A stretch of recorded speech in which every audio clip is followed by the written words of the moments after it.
All right. Let's see how this works. Tell me once again, as usual, I have chat open, or I will have chat open in a moment. Hang on a second. Let me move this to the other screen and get stuff in order. But yeah, I got somewhat panicky, but seems like I've seen Jan do this enough times for me to be able to actually start a reasonably simple piece of software without crashing the computer and unmute the mic. And nice wall behind me. Yeah, very nice wall. Who wouldn't like a wall like that behind me? Or behind them, as the case may be. Can't really do very much about the graphical settings. I did make myself bigger on every single screen I could find so that you could enjoy the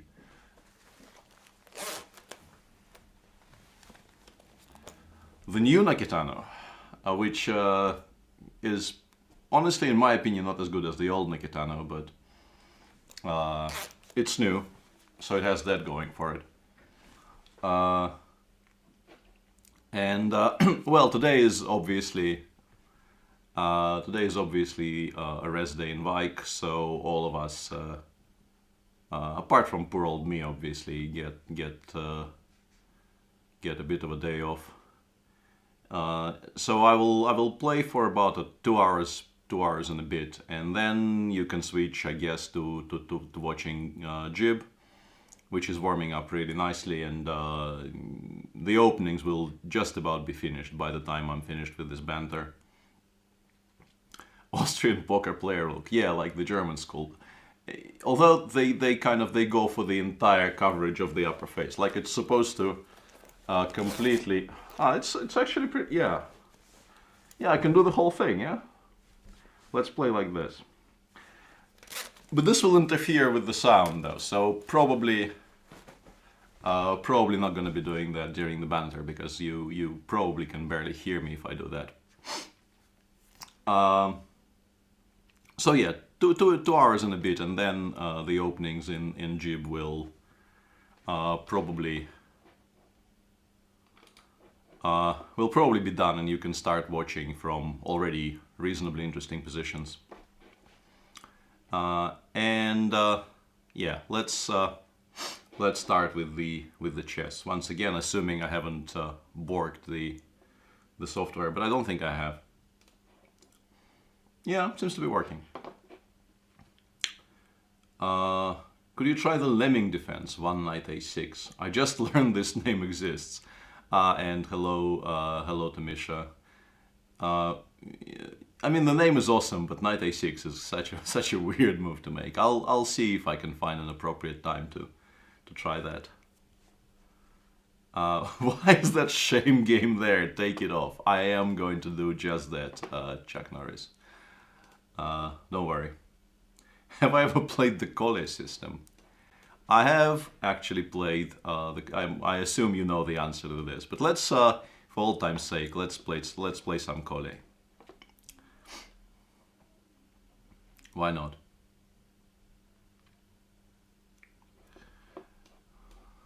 Although if they go b6, bishop b7, Svidler 2019 would be extremely tempted to play c4 at some point, but since I announced this is a Cole, I'm going to play it the way I would have played it when I was a 13-year-old kid. Actually, as a 13-year-old kid, I would be very interested in e3, e4 here, because I was basically a hacker, and going for what I understood as attacking prospects in those years would be extremely interesting to me here. But okay, yeah, I promised a pure Cole, so let's go for the pure Cole. And yeah, I mean, if you give me so many opportunities to play e3, e4, I will obviously play e3, e4. I think black should have played d7, d5. In particular, once I play c3. c3 that is a perfect time there for black to finally play d5 and stop me from all the expansions in the center.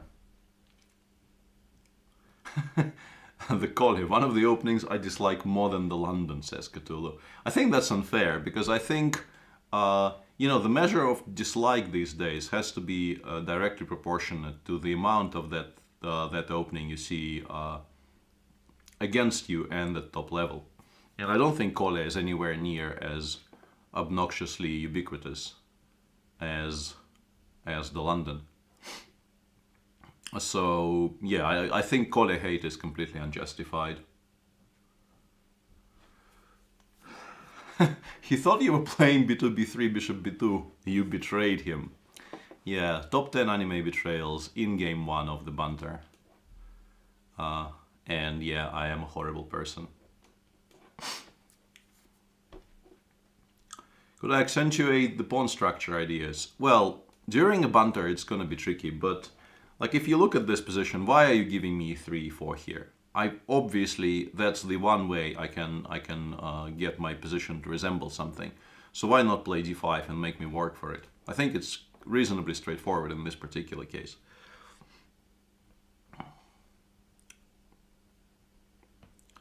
I don't know if I need to be worried about knight a5, but because it's really not going anywhere, and if it gets to c4 I can chase it away then. So yeah, let's make some kind of a general useful move. I can also start thinking about e4, e5 here. But it's like you want to be playing e5 when it gives you a very large advantage, because that move also gives black a decent amount of counterplay.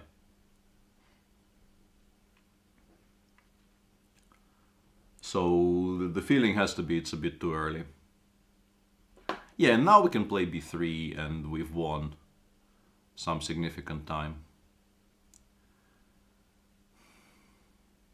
Although now e5 is even less attractive, because black will be the knight d5, knight c3 jumps will be available to black if I go e5 here. So I'll continue sort of shuffling around and looking for an opportune moment to strike. And yeah, I'm not sure about the d2 square, but generally I am reasonably happy about having provoked h6, because then if I actually manage to create some kind of a threat along the b1 h7 diagonal, that threat probably will be the final one that my opponent sees. And Omkara says, this is plus 190 probably. I haven't said I'm lost yet. Normally, like, these remarks, I understand where they're coming from, but they normally, you should at least wait until I say I have been completely outplayed, right? And my opponent has waited for so long and given me so much in the center that, as I mentioned, my queen will now land on e4. And this is where you want to be playing g7, g6. And you don't want me to be taking on h6 in reply. This is exactly what I was referencing earlier.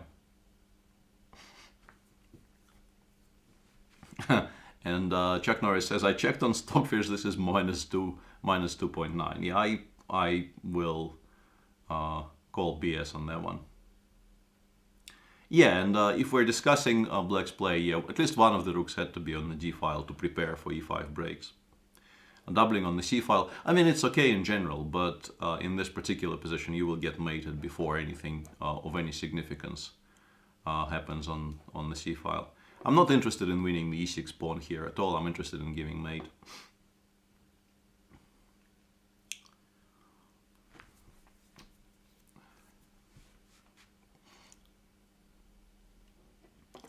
Bishop takes h6 is obviously a large threat, also bishop c4 is quite decent. I just noticed he still has queen e8, which is going to be annoying because it will force me to trade some pieces because I don't have squares for this queen. Yeah, I mean, I will be very, very significantly better there, but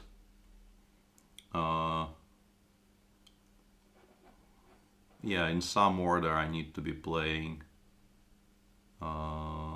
this. And yeah, maybe that was the wrong order, because I wanted to play bishop c4 here, and now I realize there is bishop takes a3 in reply. Yeah, I'm not doing this right, and I wasn't, like, I'm not nearly as winning as I thought I was originally.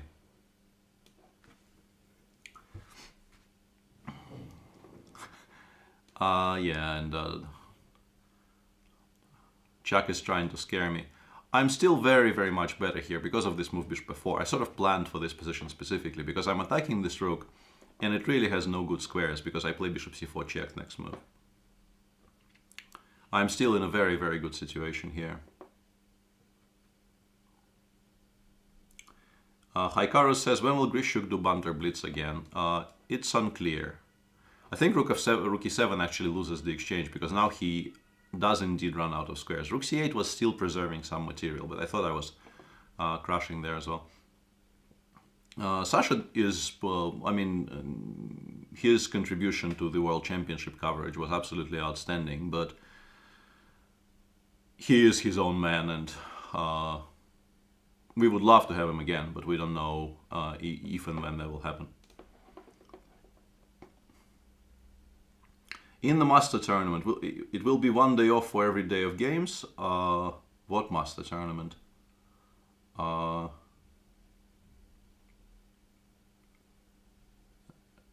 You will have to specify what you mean there, Chuck. I understood as much of this game as Jan understood of the Ion channel, says Chaba. That's saying something, but I think you're wrong. I think apart from this sequence where you kind of lost track, I think first of all you don't need to defend against bishop takes a5 in this position. It's generally not in my interest to trade one of the bishops for this knight on a5. And yeah, rook c7, rook fc8 was... you need to pay attention to what I'm trying to do in the center. No, it's the last day off in Vike. This is why I was so surprised, because I think we said, although I haven't seen you much in chat during the Vike broadcast, so maybe you haven't seen that. But today is the very, very last rest day in Vike. And the last 3 rounds will all follow one after the other, no more rest days. The schedule seems a bit weird, but they have a very clear idea in mind, obviously, and that idea is valid. They want to have rounds on every weekend they can catch. And with a view of achieving that, they have inserted some weird looking rest days in between. But what they get this way is play on every weekend that happens during the tournament.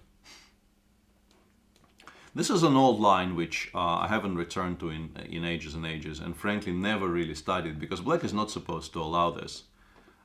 In particular, this knight g5 move is supposed to be very unpleasant. But yeah, line obviously doesn't end here, and like it helps to know what you're supposed to do against f6, and I don't think I ever knew. I think maybe I'm supposed to play queen f3, but I am very unsure.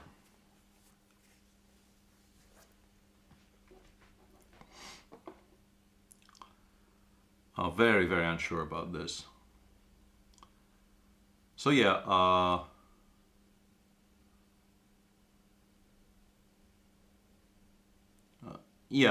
crime asking 5 or 3 minutes preferred. Depends on your rating as well. It's a kind of a weird non-linear equation in my head, which I can't even really put into words properly. But there's a number of variables there: how tired I am, how high a rating you have, how well the entire show is going, and so on and so forth. And both are perfectly fine would be, I think, the simplest way to answer this. I think maybe queen e4 was not very precise, because I think it's rather obvious that this is a square where I want my knight. I think g5 has to be wrong, though. You have to play for rook b8 and b5 in a position like this. You do not want to end up with this structure. This structure is obviously very nice for me. Queen g4, he goes queen e5 check, though.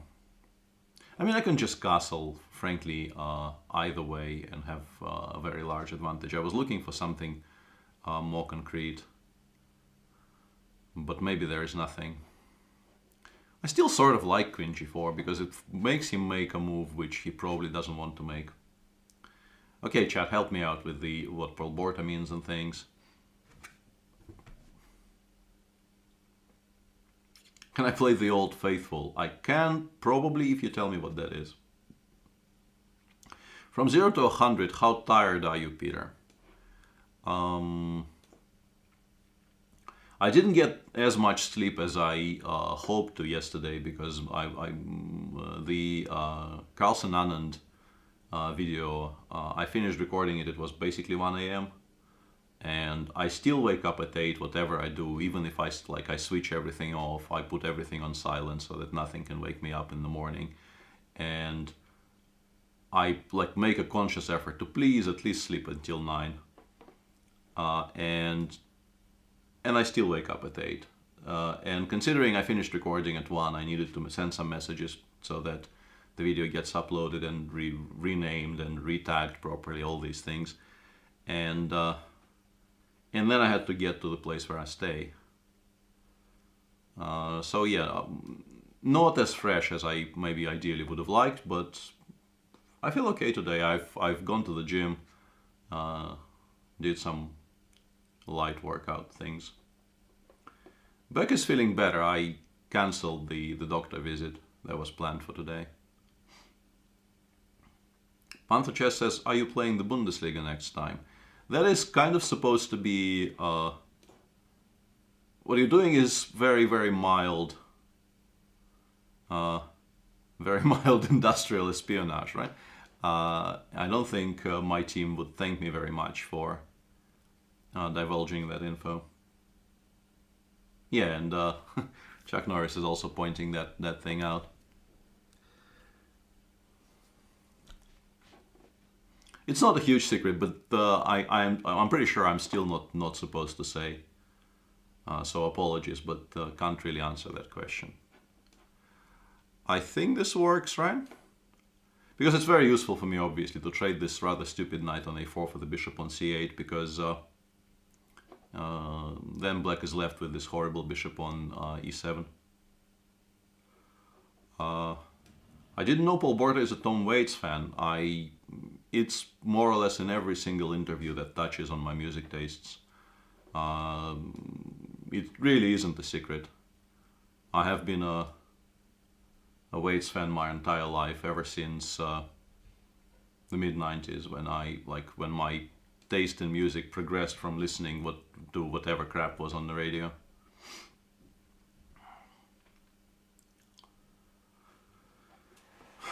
If you could only play one game for the rest of your life, would it be chess or Hearthstone? Chess, hands down. Arguably, this is probably because I'm somewhat better at chess than I am at Hearthstone, but I still think it's a very easy choice. This game is richer and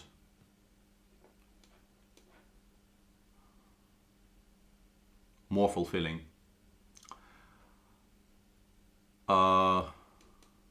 Yeah, I gave up both. I had 2 pawns to go with the exchange, but actually I think I can make a convincing argument that the moment I trade his last rook, winning becomes easier than it would be with those 2 pawns, but his rook's still alive on the board, because it can sort of run around and hassle you. But once the rook is off, black has 0 hope. It is a very easy technical win, yeah. If you had to pick one forever for black, Caro-Kann or French. I have actually played some Caro-Kann in my... I don't think I ever played the French in any kind of a tournament setting with black, but I have played Caro-Kann for a win more than once. I won some nice games in the Caro. I also lost some horrible games in the Caro, but I've beaten Alexeyev on demand when I had to beat him in the last round of the, I think, 08 Super Final. Was it 08 or 11? I think it was the 08 Super Final. I was a full point behind him going into the last round and playing him with black. And I played the Caro and beat him in a very, very important game that led to my title number 5, I want to say. The good old Black Mardimer. I have played many Tatas, Fedi Ben Hamouda. The last one I played in was last year. I haven't played for 10 years before that. No, I beat Hikaru in Hikaru, but that was on the white side of it. I don't think I ever played it with black against Hikaru. I won a very nice game against him on the white side of it. But with black, I've beaten Alexeyev, I've beaten Sutovsky in a team event. It was a very, very nice game as well. Because he played very sharply for tactics, and actually I'm beginning to dislike what I'm doing here. This 92H4 sequence is actually a lot more decent than I gave it credit for originally. I might be in trouble here if he goes G5 in particular. Yeah, that's good awareness on the part of my opponent, and really bad awareness on my part.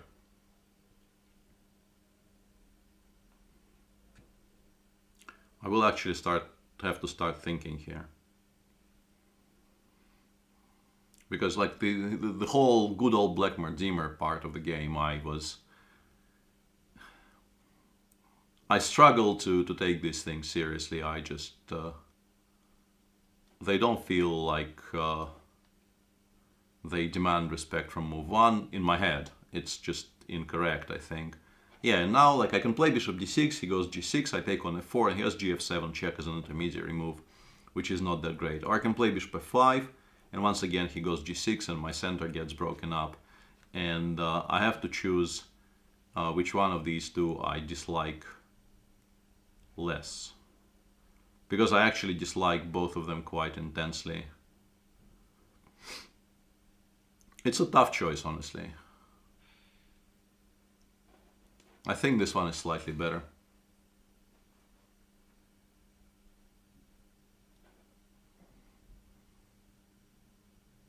Yeah, I did make a recap on Carlsen Anand. Yeah, it might be like the issue with this position is that it's extremely easy for me to just be completely lost, which is not something I wanted. Breaking news. Chess player does not want to be lost after 10 moves. I think you just dropped it. Hang on a second. Yeah, that line that Chuck Norris is trying to analyze may have been very good, but I just couldn't believe it worked for some reason. Maybe it was very decent. Here he can play queen h5 check, g6, knight takes g6, bishop takes g6, knight takes e6, yeah, this line. But I think I calculated it properly and I don't lose. But I could be, yeah, bishop takes e6 here, oh my god. Yeah, this could go very, very poorly for me. I still, like, I'm not sure I'm doing poorly here, because I have all these kinds of intermediary moves and his queen is still hanging. So I was calculating something similar, but with knight g6, bishop g6 included. And it was working for me there. I don't know if it still works for me here. It actually might. Do you believe in Carlsen effect? You will have to be more specific. If, like, what I suspect you mean is that people play worse against him than against other people, and he gets more wins that other people wouldn't get because of who he is as a person, so to speak. I don't think it's to do with him as a person, no. I think it's to do with him just being a very, very strong player. And also, I had this discussion sort of in conjunction with the video I recorded on Carlsen Anand. I had this discussion with friends. And the thing is, if you take a game like he won yesterday against somebody who I consider to be the absolute premier defender of our age, very, very few people defend as well as Vishy does. I firmly believe that it's not just me paying lip service to Vishy. And then he suddenly loses a position that he really is not supposed to be losing. But that, I think, at least in part, is due to the fact that very few people actually know how to press in positions like the one that Carlsen had yesterday, if you know what I mean. Many people can make moves and not offer a draw, but you will still feel completely safe playing that with black against them, because they aren't really asking any kind of difficult questions. And Magnus presses in such a way that you actually do have to continue making decisions. And not very many people know how to do that, which means that you don't get as much practice fighting against that style as you would ideally like. I should still pay attention to what's happening. I mean, I can blunder some sacrifice on the king side and still lose, which would be a bit awkward. Yeah, queen b5 was bugging me, and it's a good inclusion for him to play rook g1 first, because I almost played queen f5 here, which would be quite obviously a mistake with the inclusion of rook g1. But I think I can just give up on b7. Do I also feel it's because of his reputation as a great presser? Well, the reputation is there for a reason, right? He hasn't earned it just by, running around saying, "Look at me, I'm a great presser." He earned it by winning games like he won yesterday.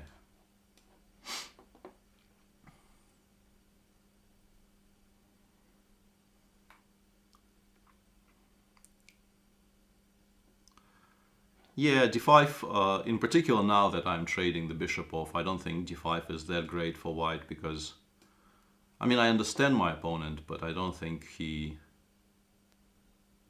Hang on a second, let me, once again, important that I don't blunder something stupid here. Knight d4 feels interesting, but also just, I mean, like on general positional grounds, you want to play knight e5, but then yeah, okay, let's just do what you're supposed to do. You're supposed to put the knight on e5 here, because it just cements your position properly. Your king side is no longer in any trouble, and after queen b7 I can just get the queens off and win. Am I drinking no coffee? I had a cup of coffee before coming into the studio, but I am not drinking coffee currently. And yeah, obviously he has great stamina, and yeah, d7 rook d6 is actually more annoying here than I originally thought. I should not have allowed that. I should still win, but I should not have allowed that. That was kind of stupid of me.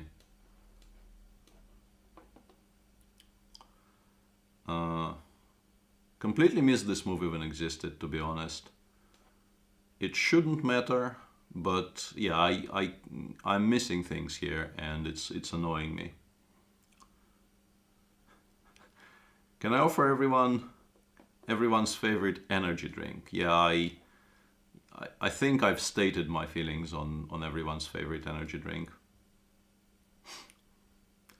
Yeah, now I'm completely winning. He could have actually created quite a few problems there for me for one ply, because I forgot why I needed both rooks on the board for a second.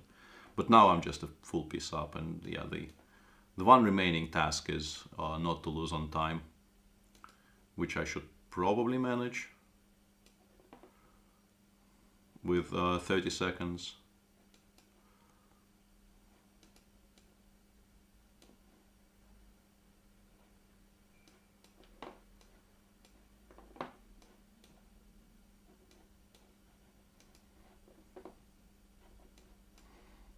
I'm actually ahead on the clock, which makes me wonder why we're continuing here.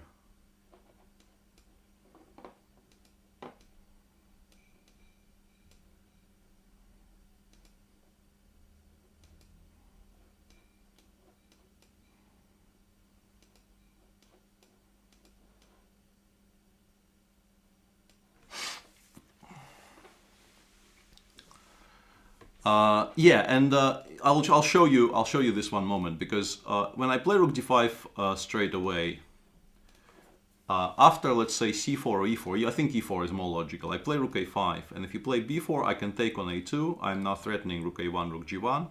For instance, if he takes on e5, I just pick up this rook. And if you go king b1 here, I can go rook a8, and once again, white is not in time to pick up on e5. But once I trade the rooks, if he does it here, I think I actually lose this knight. Oh, actually I'm not. I can go rook c5 and I have knight d3 check. Okay, that's slightly more cheerful because I honestly I just forgot why I needed the second rook, and at this moment I just panicked because I thought, okay, now he takes, goes e4, and my knight is gone. Do you believe you can become a grandmaster if you're 2450 at 16? Of course, yeah. Still king g2, but yeah, I mean I'm a piece up, Slim. Yeah, I'm not playing rook e5. Come on. I'm taking on before. Yeah, let's play some more. Am I considering going for 2800? Well, I wouldn't love to be 2800 once in my career, but how realistic it is with the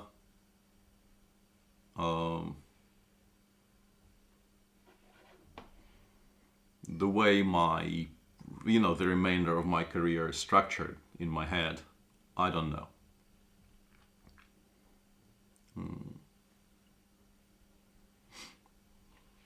It's not easy, and it's. I mean, it hasn't been easy for me when I was sort of. No, I don't think I did say that, Zik. So, or maybe I just can't speak properly. But yeah, I mean, obviously, it would be something good to happen, but.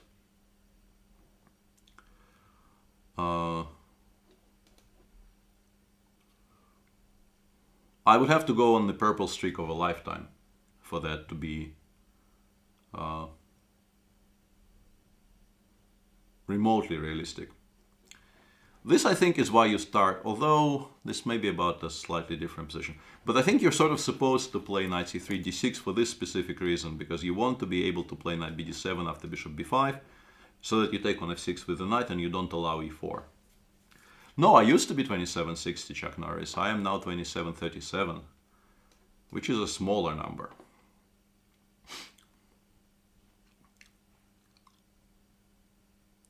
Do I think I can achieve 3200 on chess 24? I would need to start playing a ton more for that. First and foremost, I would need to start putting the hours in. How can you turn off the engine and analyze mode? I mean, there should be... like it's on my screen, but yeah, there is this button below the board which should have all kinds of settings, including engines and things, I think. But once again, not very helpful, I think, for me, because it will screw up with the screen you're seeing. So I'm not going to try to show it. Queen b6 or queen a5 both look interesting. Let's go queen a5.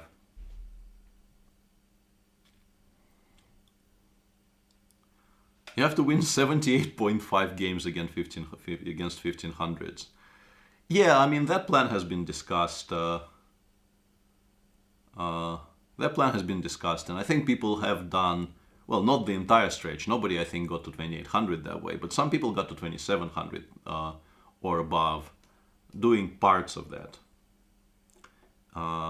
Mainly, I think, just to prove a point that the system is not optimal and allows for manipulation. But yeah, it's not like Shkuro in Blitz. Yeah, you know exactly how to talk to a girl, Jack. Comparing what I need to do with Shkuro is exactly the way to make me exceedingly interested.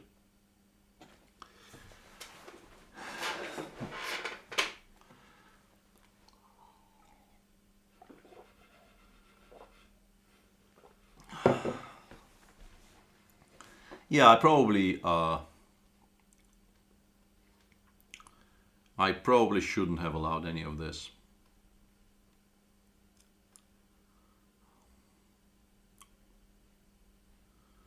Starting to sort of dislike my position, actually. And yeah, Lorinda bashing will not be. We will not stand for Lorinda bashing in this chat.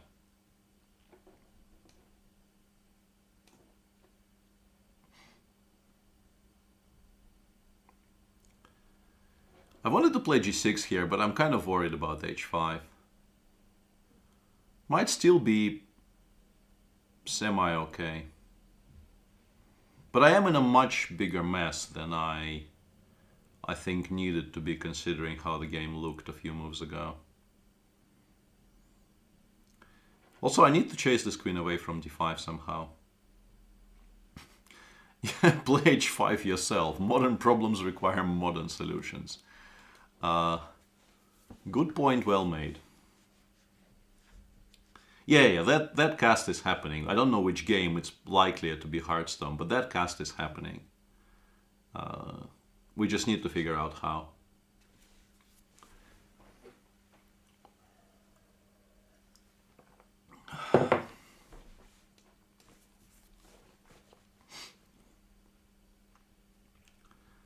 Do you ever wake up at night with hot flashes thinking your current rating might be the highest you will ever be? No, I get nightmares, but they're mainly connected with things in the past, not things in the future so much. Like I still wake up, or like I have daydreams about that position where I could have played Queen C3 against Karyakin in Baku.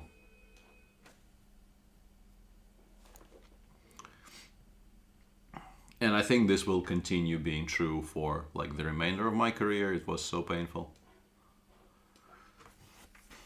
Once again, this is trickier than I originally thought. I thought I will just pick up the a2 pawn and be quite happy about it, but he does get bishop b5 check in reply.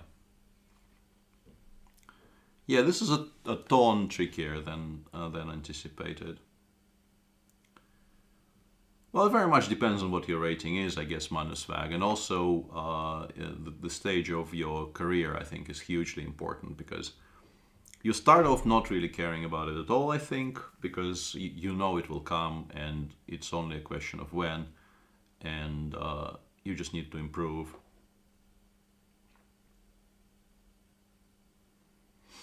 Really don't know what to do here, though. Like, I would like to continue talking, but I would also like to make a good move in this position.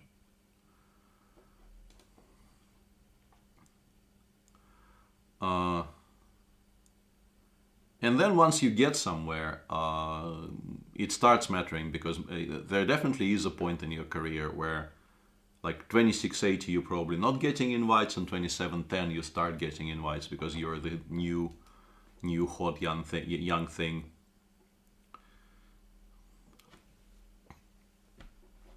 And those 20-30 points might convince the organizer that you've reached that moment where where you should be invited to top tournaments. My opponent is actually very, very smart, because like in my head this move was impossible because h6 catches the bishop, but he included cd6, cd6, so h6 does not catch the bishop because the f6 square is available to him. I really like what my opponent is doing in this game, actually. He's playing a very smart game.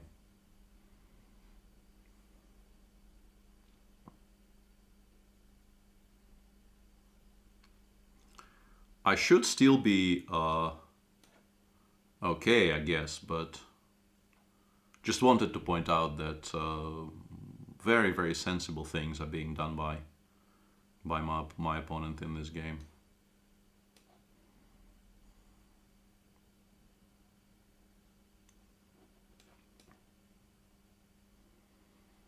How would you suggest a young player to improve his Grunfeld skills on how to work in the opening? Well, Grunfeld is actually, I mean, the obvious answer here, and the one I think yeah, that's a bad move, because bishop takes a7 actually is very strong. Yeah, ask me about Grunfeld and I will go completely insane, basically, should be the moral of this story. Although this is quite good, yeah, maybe I shouldn't be so unhappy about this sequence. I didn't see knight f4 check originally. But yeah, Grunfeld is an opening which I think benefits a great deal from you practicing it quite diligently. So apart, and now I blundered rook takes g7. Yeah, I can't play today. Yeah, rook g7 resigns. Yeah, that was. I mean, I'm actually, I think, okay here if I just take on f1 and go king e6. But first of all, I mean, rook ac8 was, frankly, a result of chat interaction.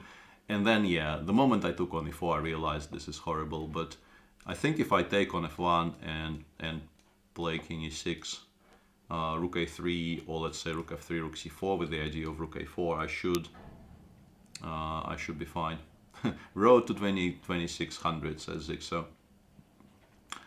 No, I'm still 2956.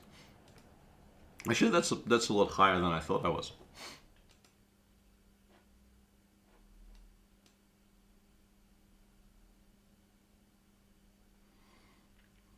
Let me just have a look at what we have here. And I see there's a lively discussion in chat about the next challenger. And yeah, Ding is an obvious choice too. If you need to pick one name, it has to be, I think, between Fabian and Ding on current form. Although discounting Anish would be stupid. Anish is obviously improving a great deal, and also he is. I mean, we always knew he was a strong player. I don't think this was ever in question. But he is getting a lot better in terms of how do you describe it? What's the word I'm looking for?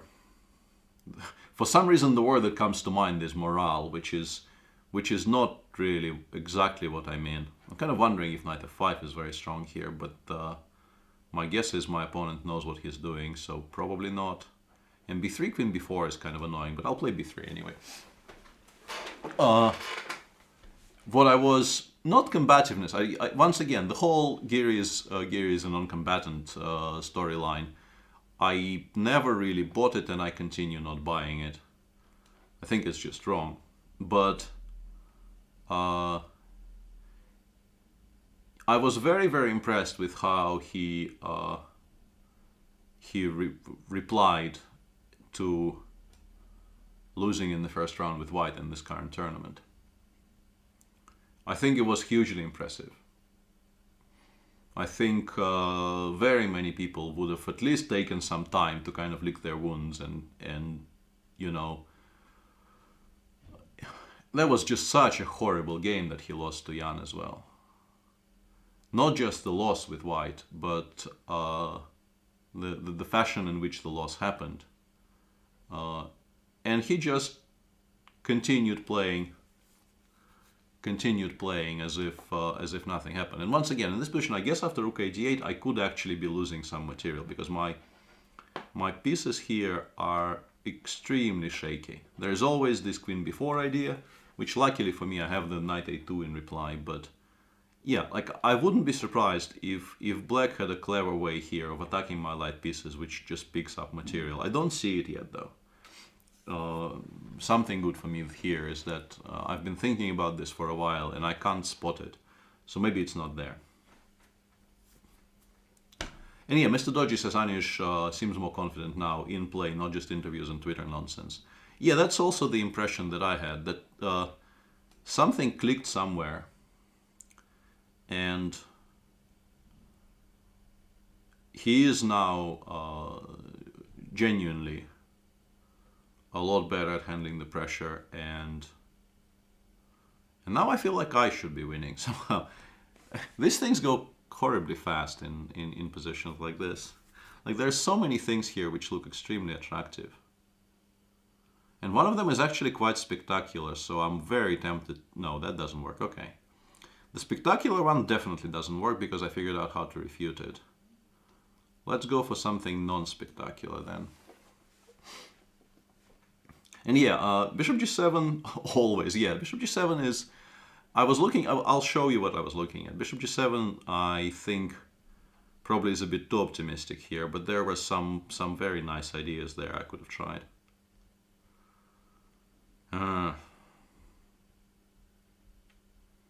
I mean, I can go queen b5 and be a boring old git, but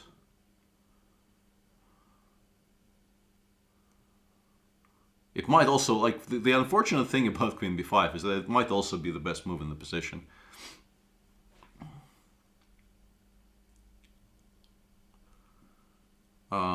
Hutumi says, I often play chess while I'm playing Hearthstone. I think streamers should think about that.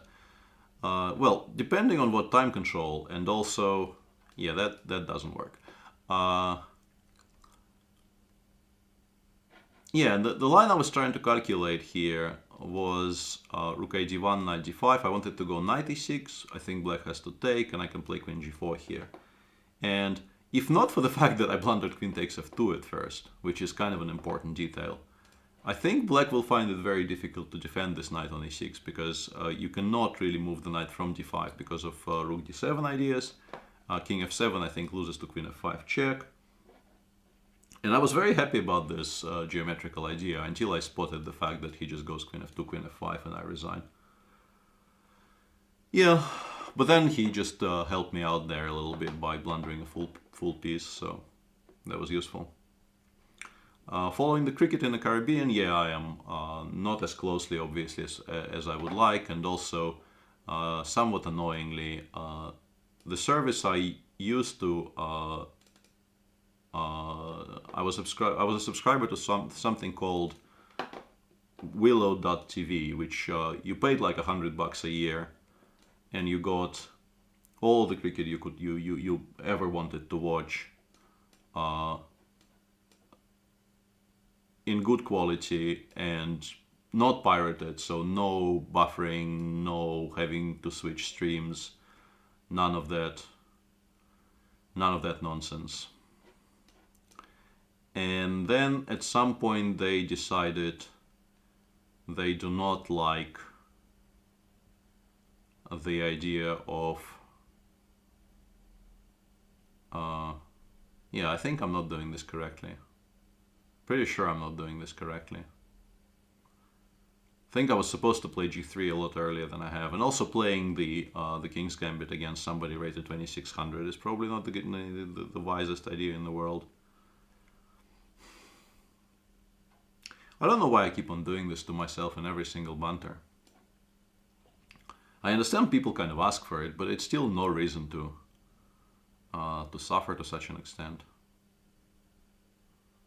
I think I'm kind of like, I understand this is probably a slight overstatement, but I feel like I'm lost. And you really, like, the whole Kramnik discussion, right? Is he enjoying being lost and losing sort of game after game after game? If he goes f3 here, I think Alexei Fedorov used to play positions like this with white and argue that there is actual counterplay here for white, because if black castles kingside, I will play h3, follow it up. Obviously he needs to play h5 or the whole structure will crumble, and then I will start something along the on the h file. But generally speaking, this should not be good enough, obviously. No, I mean, you can definitely play both, and I have played, well, I just don't play very much online chess these days, but it's just that, you know, quality will suffer in both games. And yeah, I think Zixo has done a lot of multi-screening as well, so you can ask him.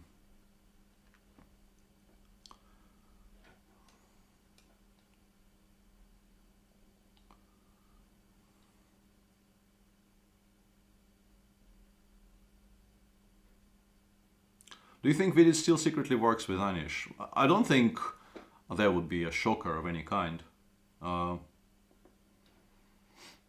Queen e7, even on the previous move, I was planning to answer... okay, once again, my opponents are kind of smarter than I am, but I still think this is good. Yeah, I don't think this would be a shocker to anyone if they still work together. Would you still recommend watching a video series on d3, or is information outdated? The information has, I mean, the theory of the line moved on quite significantly, but I hope, once again, it's for others to judge, but I hope that I also, apart from just the forced lines, I got some general ideas on the opening into those videos. At least I definitely aimed to do that when I was recording them. And in terms of kind of getting to grips with what you're aiming for in the opening, those videos could still be quite useful. Now that I've forced him to break apart his structure on the king side, I should be doing well. But it still requires precision from me, and I'm not sure if knight f5 is a good move.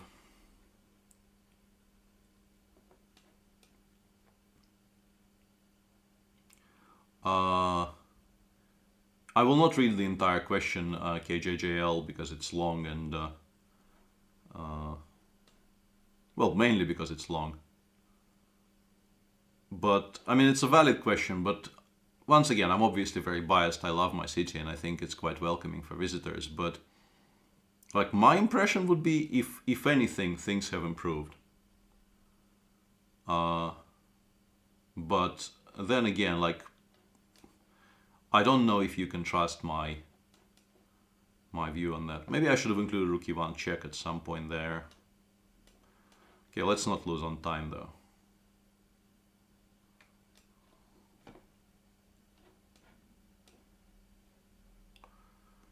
That would be very, very unfortunate to lose on time here. I blundered knight takes d4.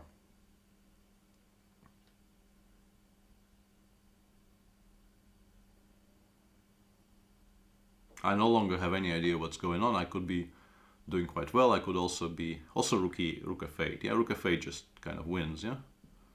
What? Okay.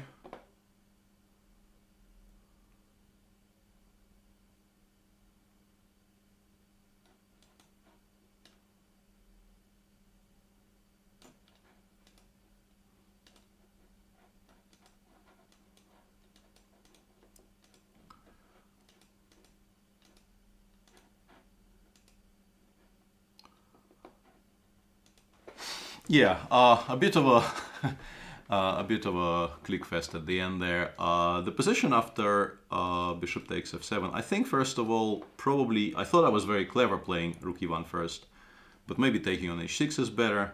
And in this position, I just missed rook f8. Knight takes d4 is also possible, but rook f8 is just extremely strong here. And I don't think I have a move, because if I take on f5 and go bishop e6 check, the f-pawn queens. So I think I was just... I don't know, maybe I can play rook e8 check, though. Takes, and I have queen takes f5. And then it's just a draw, I suppose, something like queen f3, queen e1 check, queen d1, queen takes g3, and the position is completely equal. Then obviously I was a full piece up, but I was kind of trying to... You know, watching me pre-move is like watching a slow motion of a train accident. Ah, yeah, rook e8, queen e8. That's a good point by Gustav. Yeah, that line doesn't work. Queen e8 and queen f5, queen d7, or frankly, even king b8. That's a very good spot. That's a very good spot by Gustav. Yeah, and I'm pretty sure that after the sequence of queen e7, knight d5, queen d8, hg, bishop takes g4, I have to be much better. But you have to play precisely. Like maybe I can actually... I was first planning to go rook hf1 simply, but I got worried nothing will work in this position, and then all of my stuff is hanging. So yeah, I got slightly confused. What are some other secret collaborations between 2,700 plus people that people don't know of? I'm not the world's best authority on this. I wouldn't actually know. People I've worked with over the past years are, I think, are very much on record.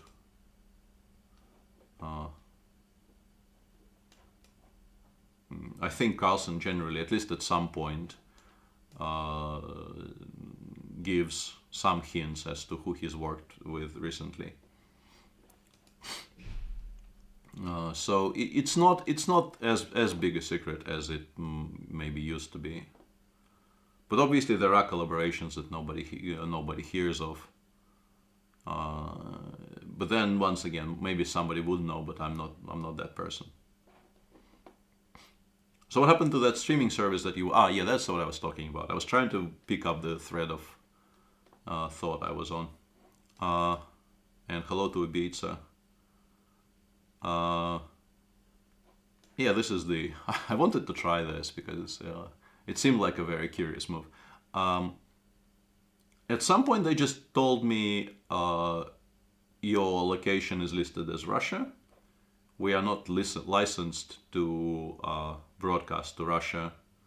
So sadly, we like your money, but we cannot take it anymore. And that was a huge blow to me because now I have to rely on basically pirated services. And those are, well, by their nature, not very reliable. And also appear to be just completely blocked by the provider where I am right now, which is kind of painful because any cricket played in the West Indies is so perfect in terms of a time slot. It starts at about 2 or 3 p.m. and goes until not very late in the evening, and it's just like such absolute perfect timing in terms of when you want to be watching cricket.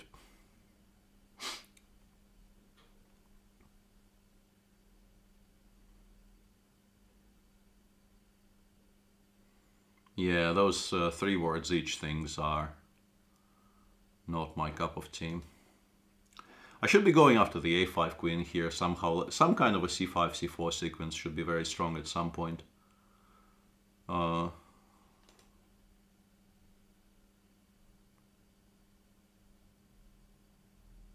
Cricket is theater. I don't know, that's one word, but like to me, the best kinds of cricket, like I am actually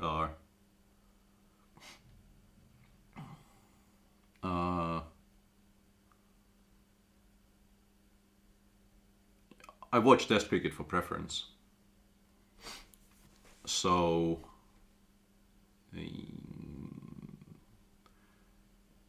there is this really great sense, like the good Test matches in particular, they give you this sense of theater, unlike anything else. Yeah, that's Lorinda is doing my job only better.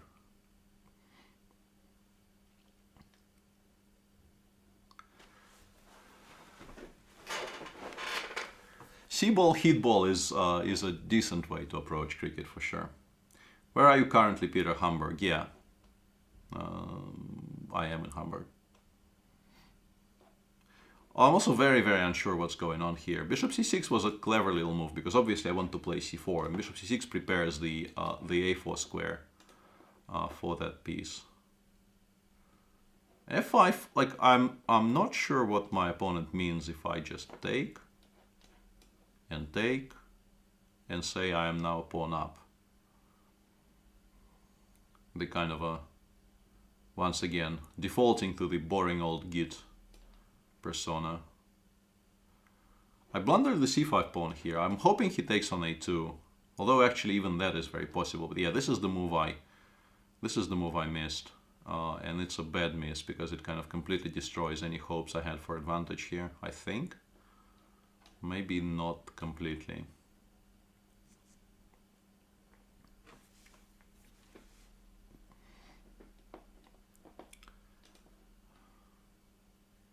Yeah, overtrading is, on that topic, overtrading is something I've been trying very, very seriously to get out of my system, but it's still there. No, I want to play c4, c5, and actually he can take on a2, and if c5 he can take on c5 again because of the rook d8, d2 pin, but after the queen takes a2, that's a clever move. Once again, my opponent is playing a very, very decent game of chess. I think this is more than I can say about myself, at least from a certain point onwards. I really like his choices, and I quite significantly dislike mine.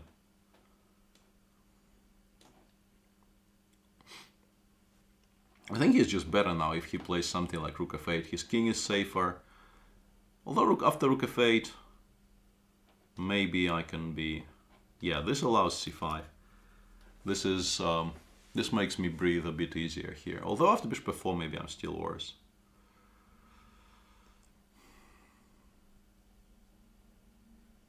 I'm sort of very annoyed at myself here because I notice all these things, but just about 3 seconds too late.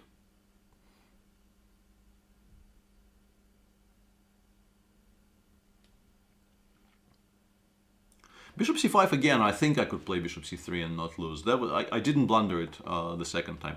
I definitely blundered it the first time, but did not blunder it the first time. I mean the second time. And here I was planning to take on f4 and play d6 and gf. Gf is interesting because he wants to go f3, and after dc7 I only have one check. This could be extremely strong. And once again, I want to compliment my opponent on being very, very smart. I did not see that after king c8 I will not have checks. This is extremely strong. Very well played by him.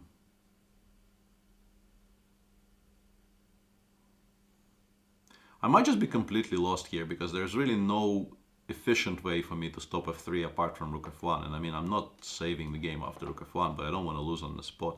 Like queen a5 is very strong. Almost any move here is kind of crushingly strong. But I think d6 f3 just wins.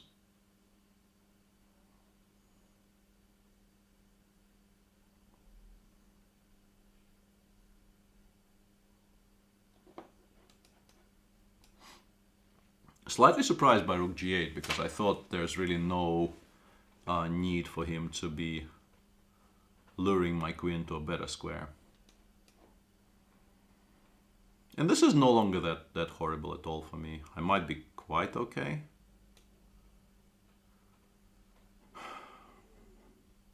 Might be more than okay. I mean, he probably needs to be careful now because yeah, if you miss something like this, you lose. This is going to be a somewhat undeserved victory for me, but we take those.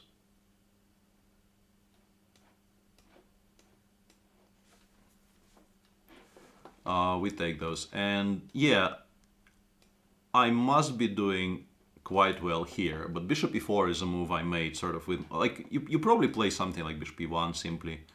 You place it on g3, and then you start thinking. I don't know why. Like, it's, now that I look at this position, really, bishop e1 should be the move I make on autopilot, and I start thinking later.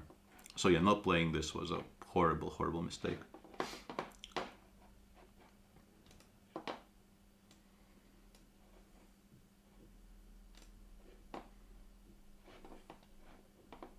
And yeah, if somebody rated 2600, I think my opponent was rated in the previous game, makes 5 strong moves in a row, let's not immediately start questioning why they're doing that.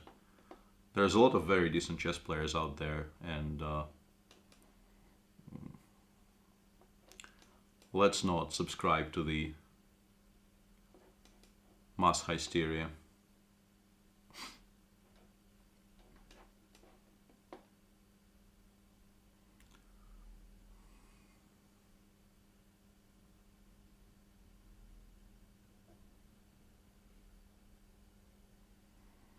I think I'm supposed to play b5 straight away here.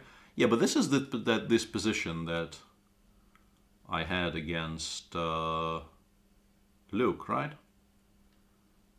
Yeah, that's exactly the position I had against Luke. Let's go for it. It's a fun position. I also kind of know the answer, but it's a really fun position to discuss.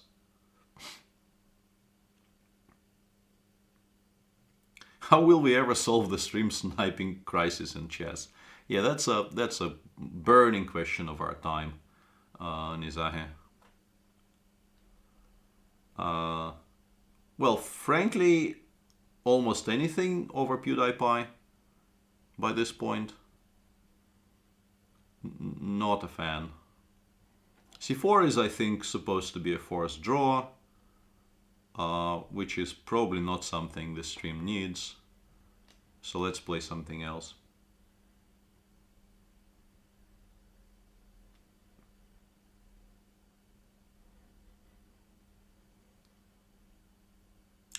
Do I like Jordan Peterson? Sort of on a...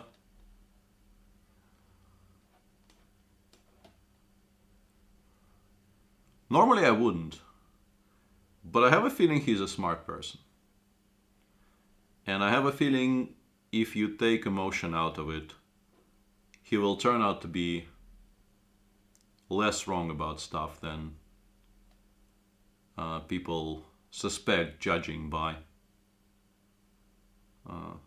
sort of judging him like purely on emotions.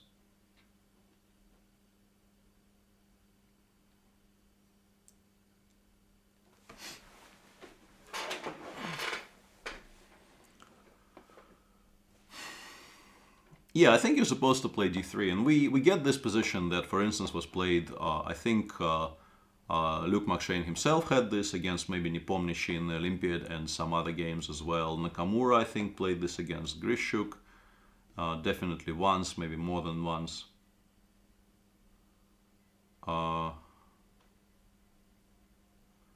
It's a weird structure where definitely both sides have their trumps. I'm wondering why. I mean, if maybe there was some way for me to stop him achieving d4 so early, because generally this is something I should be fighting against.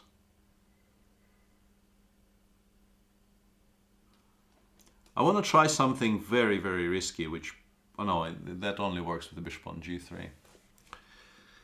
I had an idea to do something which I think in this position is just, it's not risky, it's kind of suicidal, and that is not what I would like to engage in currently. But I could just be significantly worse here because of how quickly he got d4 in. Can I do this? Does it get lost? Maybe it does get lost. If I play queen a5, he can go knight b3, and if I take on c3, the queen gets captured.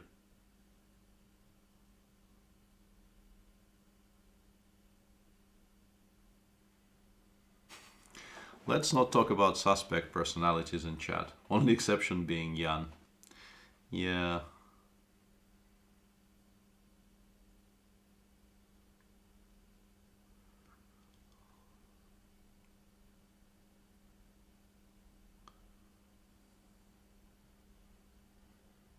Kind of need to make a move. Thinking in this position for a full minute is not something you should be doing.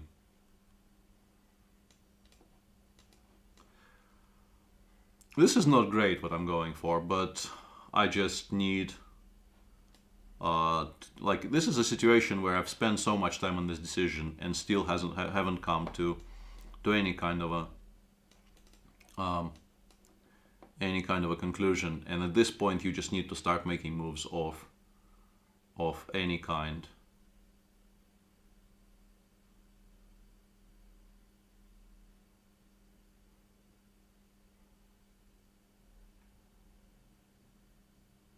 This is a kind of a typical pawn sacrifice Black sometimes goes for in these types of positions, just to free up his position, get rid of some of the clutter, because those pieces on d7 and b7 weren't really doing very well, and obviously you get this absolutely monstrous knight on d5, which ensures that you will always have some compensation. But in this particular sequence, Black is not really in control of the over on the queen side. You also sometimes just get mated on the king side doing that, which would be a significant drawback.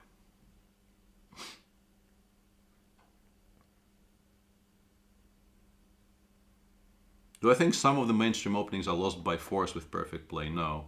Well, depending on what you mean by mainstream openings, but no. I think I have to play h6, even though I'm very scared something like rook g4 will mate me, but I don't think I have a choice. I think allowing h6, g6 is worse in that respect. Is you have to be in the top 6 positions at Tata Steel to get invited next year thingy true? Well, it helps. I don't know if that's a prerequisite for some of the people. I think some people generally always get invited and have the option of turning it down. Whoa, okay. Ah, that's clever. I see what my opponent is doing there. That is very clever. Because after king h8, he wants to play queen d2, king h7, queen d3 check, and he wins the rook on c4. So playing rook c4 may have been a very bad mistake. I think I actually kind of have to play bishop g5 here and hope that by doing that I can avoid placing my king on h7. The level of opposition today has been generally very, very good. I can't say I'm enjoying it all that much because people just crush me today, but on a different level, it's always nice to be playing against people who know what they're doing.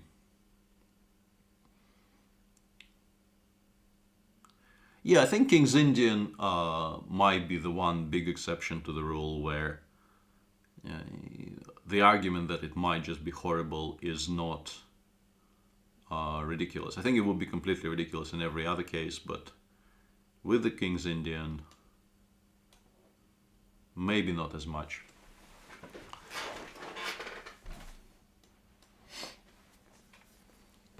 I think if he wanted to play queen g2, he should have played it after taking on g5. And yeah, he got overexcited and now I'm just winning. But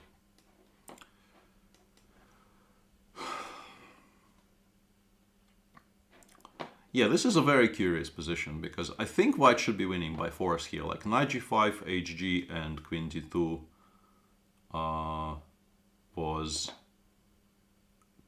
possibly giving mate. Although, once again, like I have f5, which... No, but f5 probably loses. The variation I was trying to calculate is queen e7, but I think then you take on g5.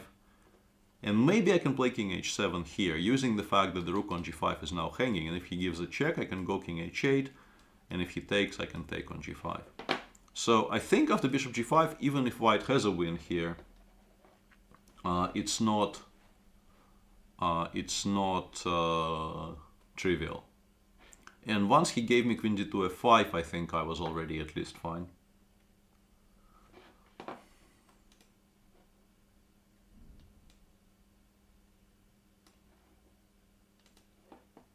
And I should start playing some of the lower rated people. I clicked on one more reasonably high rated challenge, but I will play. Yeah, that's a good point, Omkar. When I was playing h6, I didn't see the sacrifice. That probably just wins. Yeah, that's a very, very good point made by Omkar in chat. You can start by rook g4 first, and that more or less rules out all of my defenses.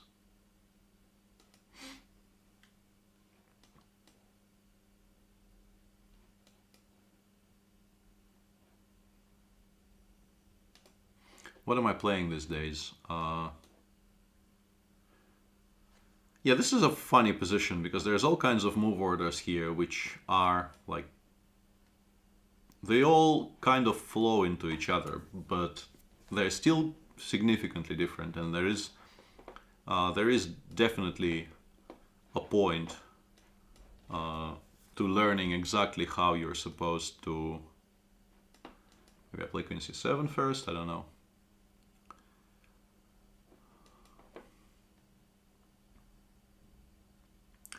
We are basically fighting for the control of the c4 square here. Knight d5 doesn't really scare me a great deal, even if he could play it, and now the pawn on a4 is hanging. So I think he's actually...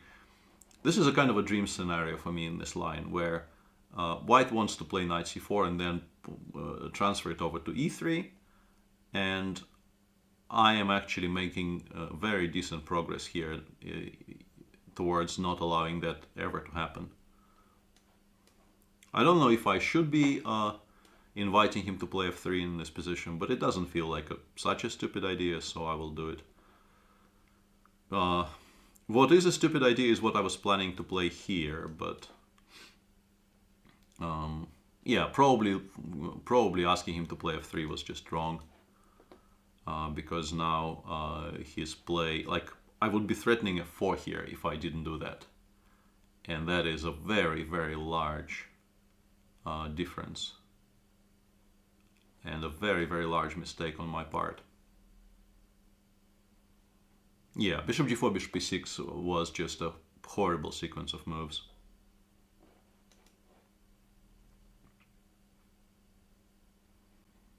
And he should probably push c5 sort of as early as possible, maybe even immediately here. And yeah, this is I want to argue, a blunder of many, many queenside pawns. I think, yeah, my opponent just kind of, once again, people get overexcited. This is still a semi-playable position because of how awkward my pieces are, but I should be able to kind of resolve those issues.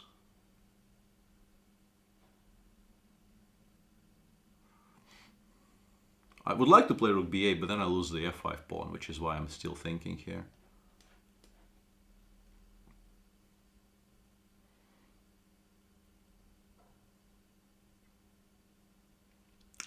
Yeah, see you, Chuck. It was nice talking to you as usual.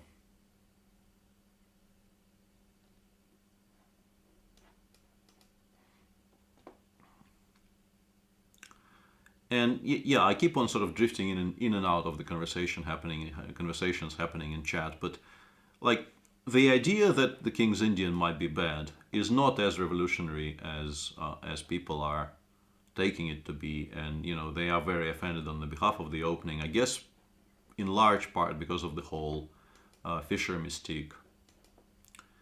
But once again, we aren't talking about whether you can play it or not at a good... Whoa! I was planning to play rook b8 there.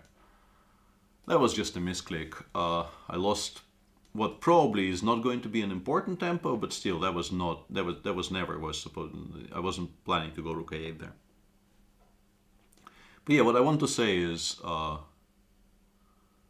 you can still play it, because even if, let's say, you accept the argument that it's mathematically bad, nobody is going to be able to prove that to you in a practical game. Like, that is irrelevant. That is not really something that has absolutely any bearing on how you playing the opening in practical play will do. I mean, I really want to play e4 and then king e5, but that actually, I think, lowers my winning chances, and don't want to start thinking. Why are people forcing me to think? Okay, let's go back. Because he really can't... I can also play rook b2, I just realized, but yeah, I mean, bringing the king over to c5 is just simpler here.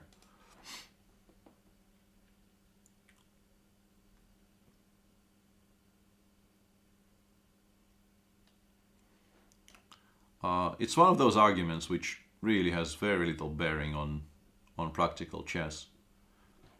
And this is the good thing about chess, arguably, is that even if it does get solved at some point, which is really very far away currently,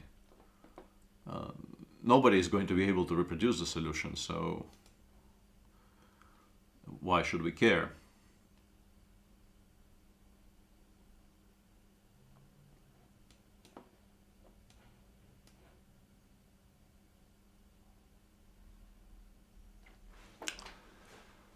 Alright, I promised some lower rated challenges, so let's go looking for those.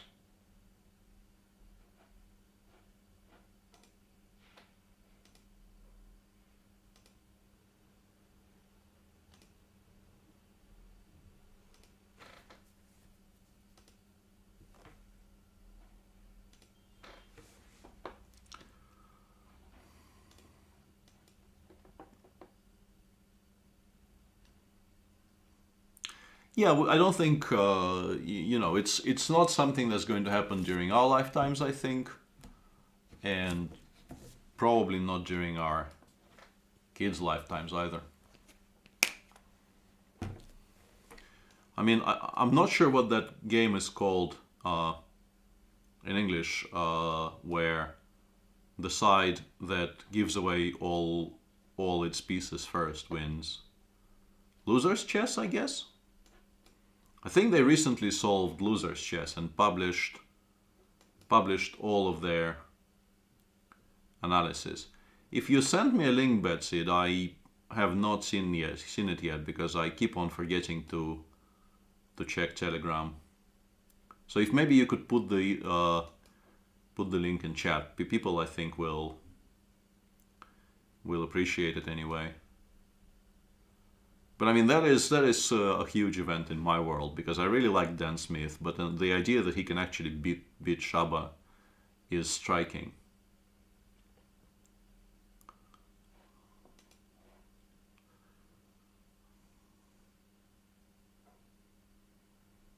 What am I supposed to do here?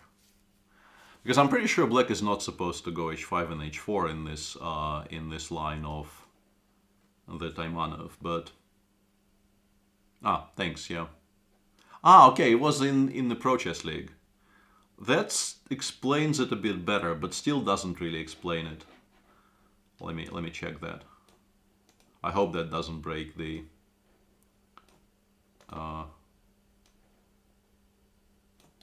crap. Can't click properly. No.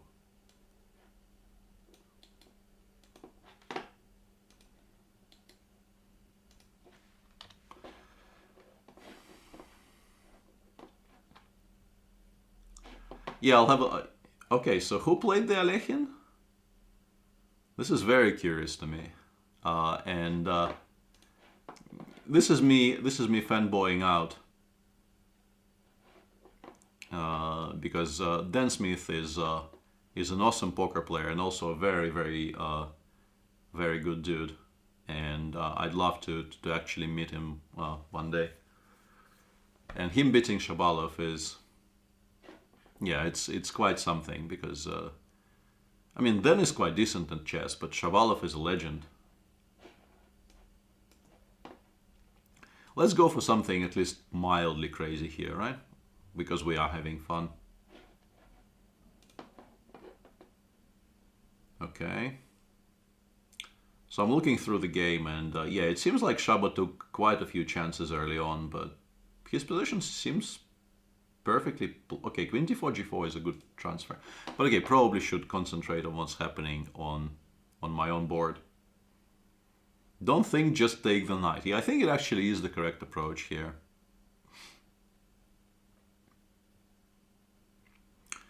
Well, would you advise late starters like me to go directly into the bishop b5 Sicilian instead of open? I can't keep up, says Omkara. Yeah, I mean, in terms of, like, as practical advice, I don't think it's bad. Yeah, I think all kinds of bishop b5 Sicilians in particular are a lot easier to manage. Like the workload will be much lighter, and you won't have to memorize nearly as much. But which I don't like my sacrifice. Black should just castle here, and if I play f6, he goes bishop d8. I think I will... I mean, objectively, white should probably struggle after this. And here's my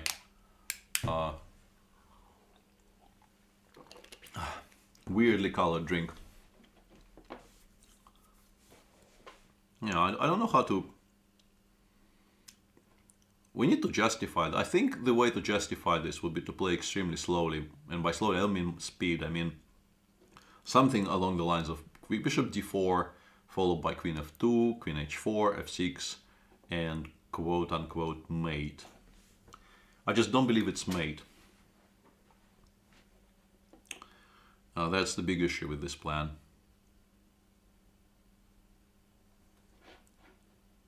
Still want to... Yeah, okay, yeah. Shaba took a lot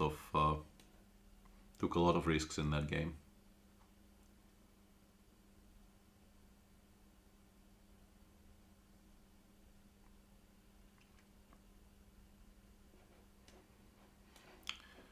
Do we take on g7 first, or do we just continue as if nothing happened? Let's continue as if nothing happened. I think b5 probably is not a move black can afford to be making in this position, because what I'm doing on the king side actually is very real and happens a lot faster than you would think. So I think spending... I don't know which one is better. Let's go FG. Spending a full tempo on playing b5, bishop b7 is never going to be fast enough here.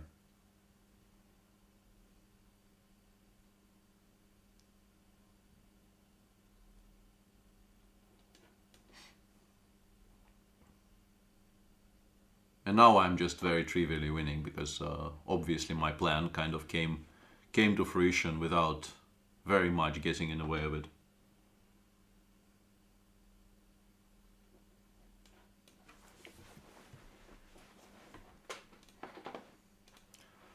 Let's play one more of those. Preferably if I can find, yeah, let's do this.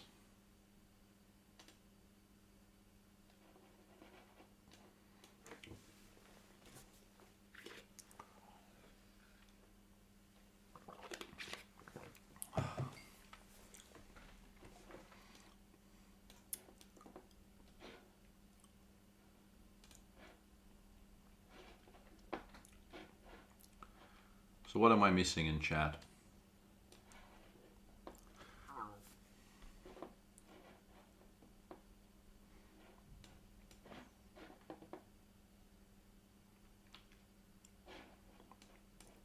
People discussing how various things like Artifact and somewhat more upsettingly Strife Core are not dead. I asked, who did I ask recently? Yeah, I was watching Muzzy this morning, I think. And Muzzy at some point opened the friend list, and Strife was some kind of dumpster legend on NA, so he is not only still alive, he also still plays Hearthstone as well as Artifact, so...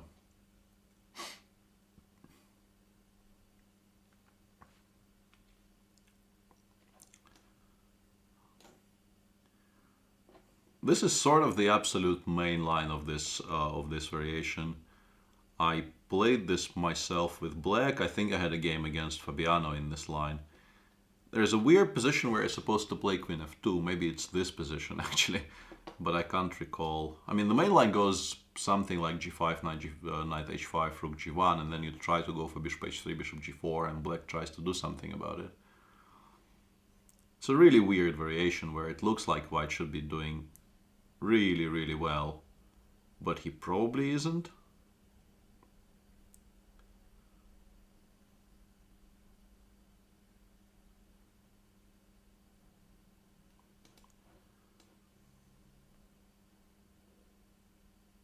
Also, I think you're supposed to play b5, bishop b7 with the king on e8, because I'm now I'm starting to remember how some of those variations go.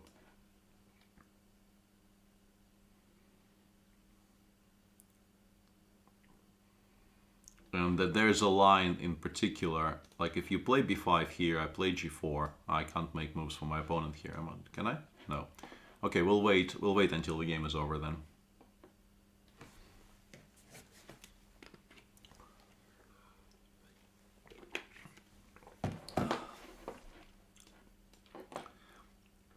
So this is one plan.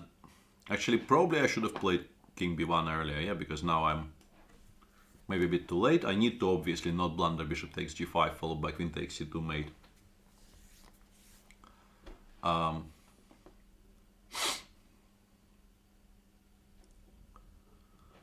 But I think king b1 is still sufficient, because if he takes on g5 here, I take with the queen, he takes on c2, he takes my knight, but I pick up the knight on h5 in the end.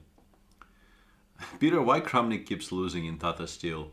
I think bigger and more interesting question would be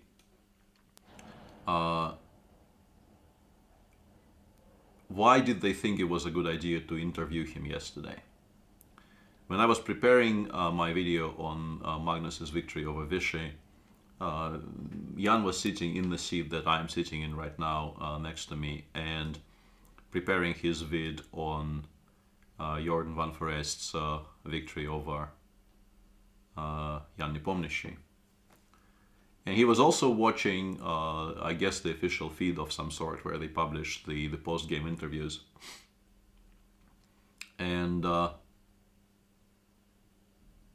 they, for some reason, thought that yesterday would be a good day to interview Kramnik.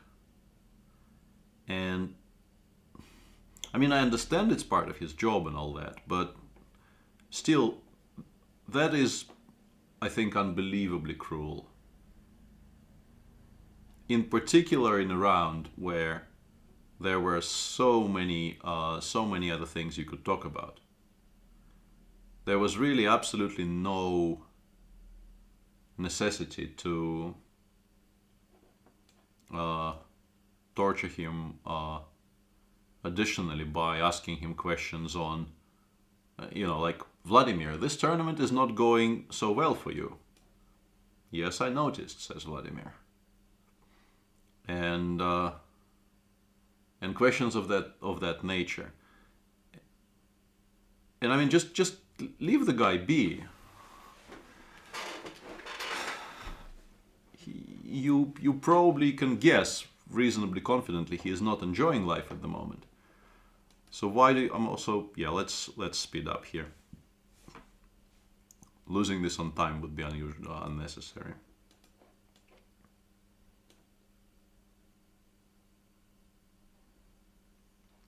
Or frankly, even not on time. I'm not doing this right at all.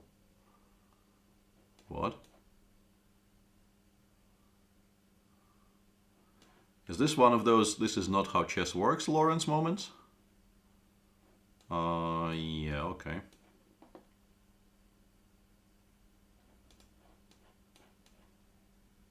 What?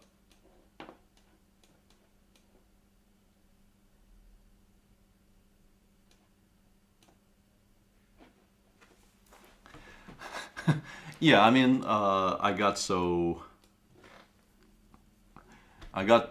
the position was somewhere around here. My position has to be completely winning. And then I kept on autopiloting after e5 and d5, which I think is by far the best way for black to play. And I think my reaction to e5 in particular has not been great. And at some point it got very sharp, and also I was behind on time, so that was a bit scary. Yeah, and Lorinda says just watched it. He was pretty good about it, considering. Yeah, I was kind of expecting him to start going for like full blown snark in reply to that interview, because that was kind of bad, I thought.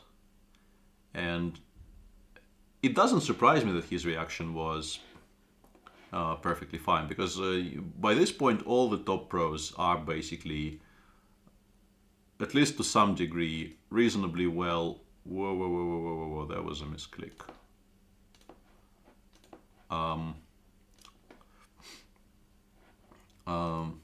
Reasonably well-trained media professionals. We understand what is required in terms of working with the media. We understand the necessity for player interviews after the game and all that.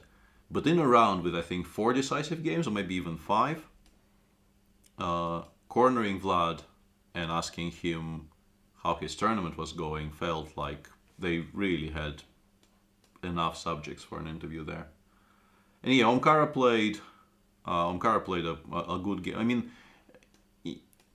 there are better ways to reply to bishop h3 g4, but once you got into that bad position, I think you played very well until we both got down to 10 seconds, and then absolute nonsense started happening from both of us.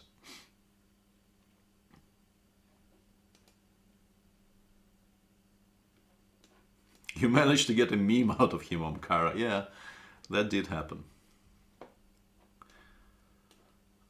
Actually, I think I'm supposed to play h5 the moment black plays h6 in these positions, so that he never can play g5 without me taking en passant, but I am kind of... This is a weird combination, because I myself personally feel I am notoriously bad at playing the advanced French, and I also constantly play the advanced French, which I think is... I mean, those two things don't go don't go particularly well together.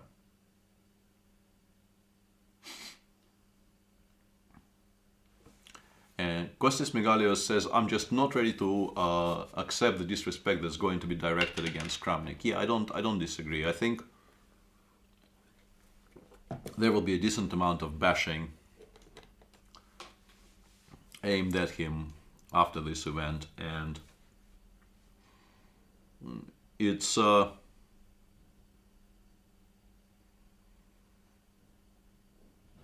you can see where it's coming from. Obviously, he's having an absolute nightmare, and you know, you don't need to be. I'm not sure about this move, but it's like the fastest way to play. If the pawn on g3 was protected, it was clearly the best move in the position. But when it's not, I am less certain about my choices. But it's still, I mean, it's sound positionally. The question is if he can take on g3 here. Because if I get bishop f4 in, I am sort of much better strategically, I believe. But yeah, this is the big one. If this works for him, I should not have done what I did. I'll go for positional compensation because I don't want to be calculating bishop takes h6. If it doesn't work there, my position might just collapse here.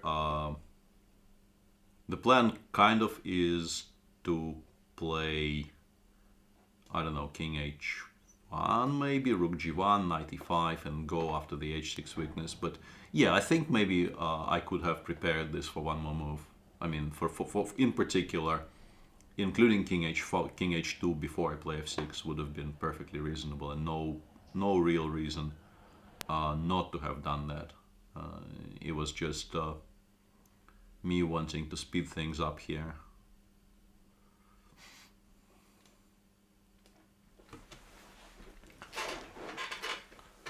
But as I said, I mean, I still have decent positional compensation as long as I don't allow a5 in a favorable situation for him.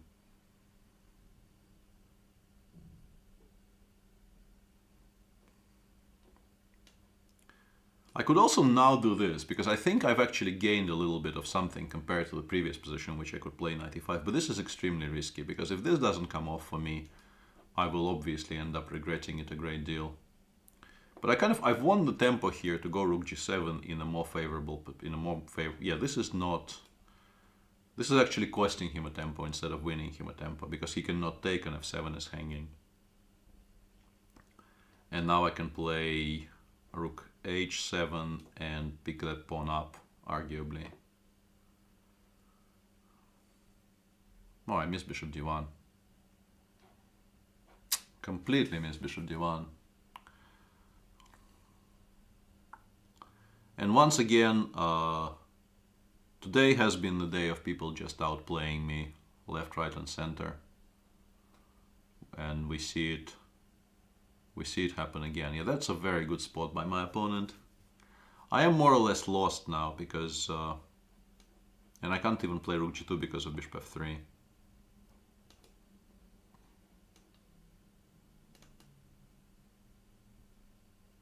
I should have taken on it. Yeah, this was my one big hope, that this position turns out to be okay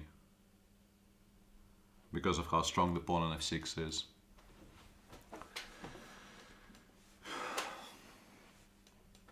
And obviously, not blundering this exchange would have been quite good for my opponent. He is now completely lost. I mean, strategically, what I was doing, as I mentioned, strategically what I was doing was not pointless, but he actually completely outcalculated me on that stretch. And I think what it proves is that you start by playing king h2 here, so that after whatever pass he chooses on the next move, I can play f6. Let's say he goes king a8, which is not such a stupid move. They sometimes do it in positions like this. And I get sort of the same position, but I don't have to give up the pawn on g3. And that pawn will be very, very useful for me in any kind of future endgames, obviously. So it was hasty to play f6 here. Do you think that the last candidates did some damage to Kramnik, asks Mikhail Ogranik. I mean, he started really well, but after that everything went downhill. Yeah, I think a tournament like that, once again, it's I don't like the whole genre of. Okay. Let's finish talking first, because for this game I want to be concentrated. Uh, it's I don't like the genre of saying I know what's happening in somebody else's head, but getting that invite and then crushing the early rounds and then burning like he burned in that tournament, it would have been scarring for anyone. Okay, so let's play Mr. Nepomniachtchi, and let's try not to get completely destroyed as well.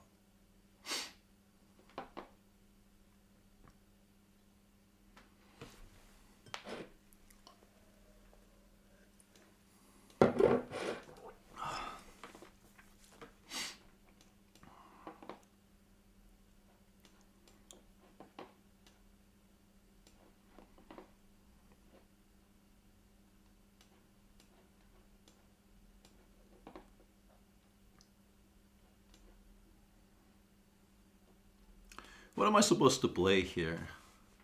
Once again, like, it would be nice to know theory at least somewhere, right?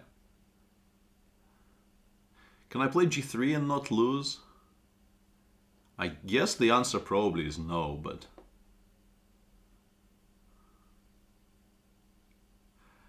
Seems to be having a boring rest day, says Vicious Seal. Yeah, an interesting choice of a pastime. Like, I'm very worried I will blunder f6 somewhere and just my position might collapse. Like, my instincts in these types of positions would be to play g3 to restrict the knight on g6 as much as possible, but after that in particular, I think f6 might be crushingly strong.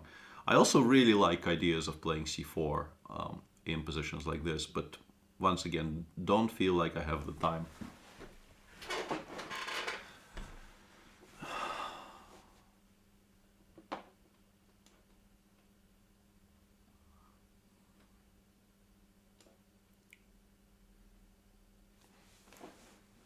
This doesn't feel right at all, but once again, Jan is not somebody you want to be burning time against. I think Vichy took on g6, maybe in this very position in the tournament we've been watching, in the game against, that game that he won against Shakhmatyarov.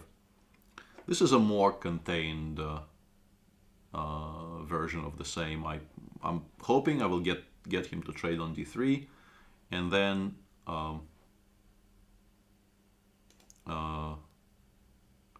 I suspect I was expecting Jan to play a4 here, because he is that kind of a player. Very concrete and very, very demanding. If I go knight g4 here, at the end there he has queen g5, and I think my pawn on e5 falls, which would not be ideal. The question is if I can take on c6 and b7 and be alive.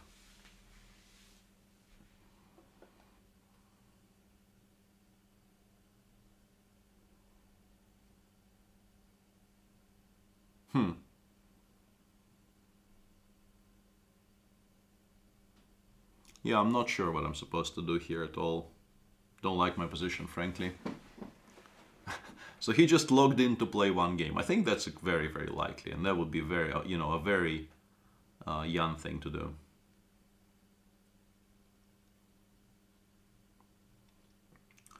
And yeah, the argument that he is contractually obliged to do it, he did not complain. And if you watch the interview, he did give the interview, and he did not snap at any point or anything.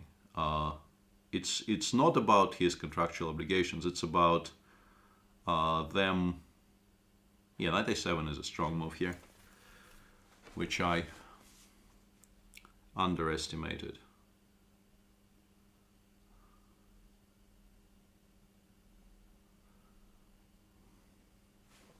I think I now kind of have to give up this.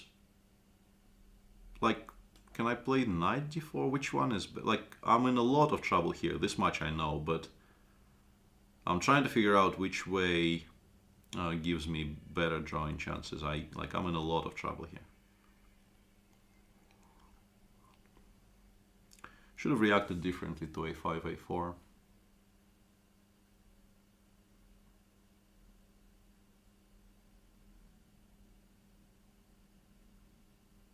If I go bishop d4, he just picks up on d5, and that position is more or less lost. So, also 1:44 on the clock. So I mean, objectively we can just resign here, and the result of the game is not going to change. But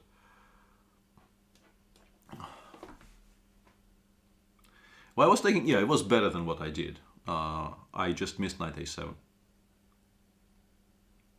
It wasn't that bad, but it was definitely better than what I did. Yeah, this is the issue. He doesn't need the central pawn. He just goes after this pawn, and yeah, the position is just completely lost, more or less. Well, more rather than less, frankly.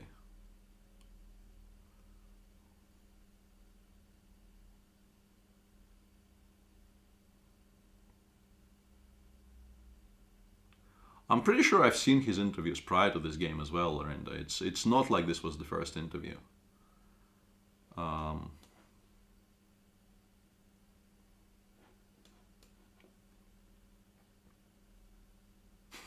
You have a reverse Benko compensation, just no bishops. Yeah, sort of.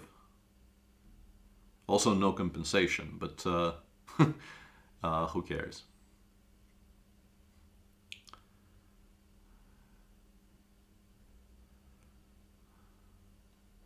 I think the no compensation bit is the thing that hurts me here, more than the whole bishop thing.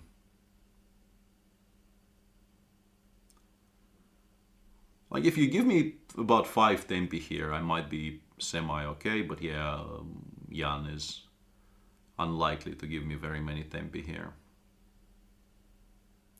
I mean, in an actual game, I would just resign here. Honestly, I will just resign here because it's just not a very good position, and maybe because of how. Yeah, let's go 5. I think people want to see this, so let's see if we can get another one going. And also, if he knows how to accept challenges. I'll wait for about 30 seconds. Peter's got a better position, better control of the center. Yeah, not really.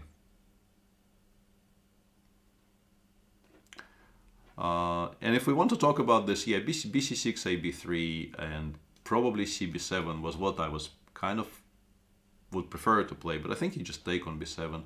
And if I take on b3, there is this bishop a6 move in the end.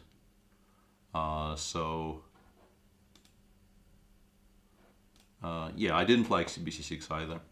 I have a feeling the whole knight bd2, knight b3 line is just wrong, and what Vishy did is what you're supposed to do here. Yeah, I don't think, maybe he just doesn't really know how these things work, because I don't expect him to actually turn down Jan Winquit, says King Wang. I don't think he just realized I challenged him, so let's continue playing. I don't think he would ever turn down a chance to beat me twice in a row.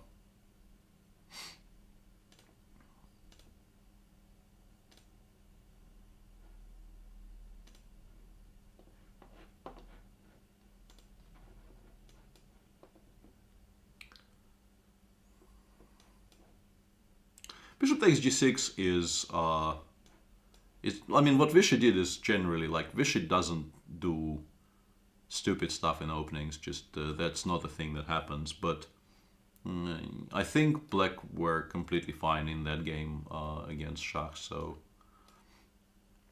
Black can definitely play that position better than Schach did.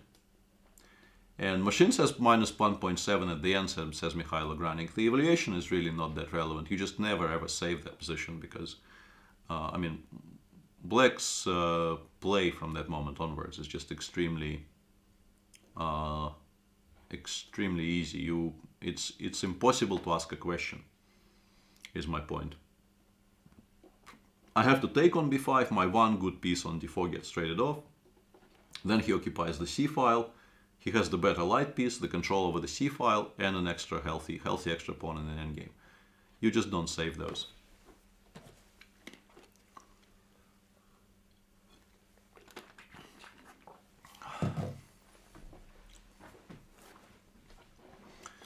Vishy lost against the Petrov in about 5 moves once. Probably qualifies as doing stupid things in the opening. Now that story is very well publicized. And that was him. Yeah, I think everybody in chat is referring to exactly the same game. That's the famous game he lost to. I think that was Zapata, I think. But that was just, very, very young Vishy trusting in the power of the written word. Yeah, Zapata, exactly. He read something in The Informant and believed that The Informant, being sort of the chess theory Bible of those years, cannot possibly be wrong. And they let him down. But I don't think it happened since. Back in the days before fake news, yeah, people didn't really understand that you can't always instantly trust what you see in a theoretical book. And now that's the main line, says Omkara. Exactly. Knight c3 used to be a sideline. Knight c3 used to be something people actually rarely did against the Petrov. Still slightly upset. My challenge got declined. Wanted my second shot against Nepo. He is probably still slightly pissed off. My good luck wishes for his game against Jordan came a bit too late. I think that's the reason he logged in, to just beat the crap out of me. And Perpetual Stalemate says, I don't think Vishy ever recovered after that loss. That is a good one. That is very, very well put. He was never the same after that.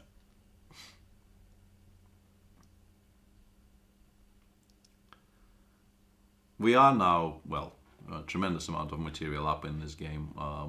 In general, once I was allowed to play knight e5 and bishop f4, I was close to winning, I think, by move 10 in this game, pretty much.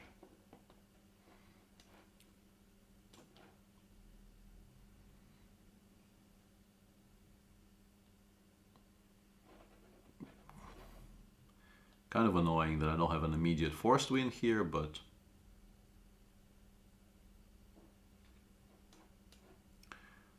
I don't think it is actually, Fedorovich. I don't know how much of what you're saying is sarcasm, but I don't actually think it is. Not even now, and definitely not sort of over the history of journalism. I don't think journalistic integrity is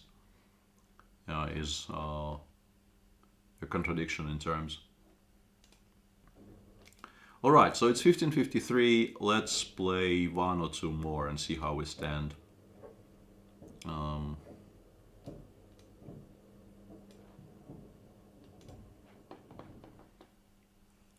What's the better way to practice calculation? Puzzles from a book where you have to solve the whole variation at once in your head, or what?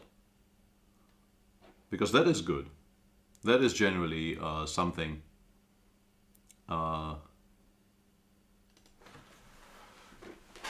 something I would recommend.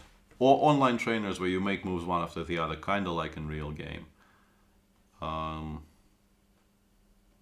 If I had to choose, I would probably choose solving puzzles, because training yourself to calculate the entire thing in one go and not being told if you choose wrongly that your first move is a mistake and you can sort of restart, I think that will get you further faster. But both are legitimate.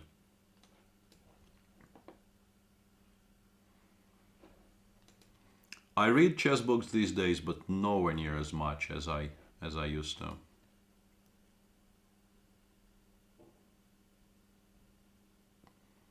What's the fastest you lost? To Shah recently?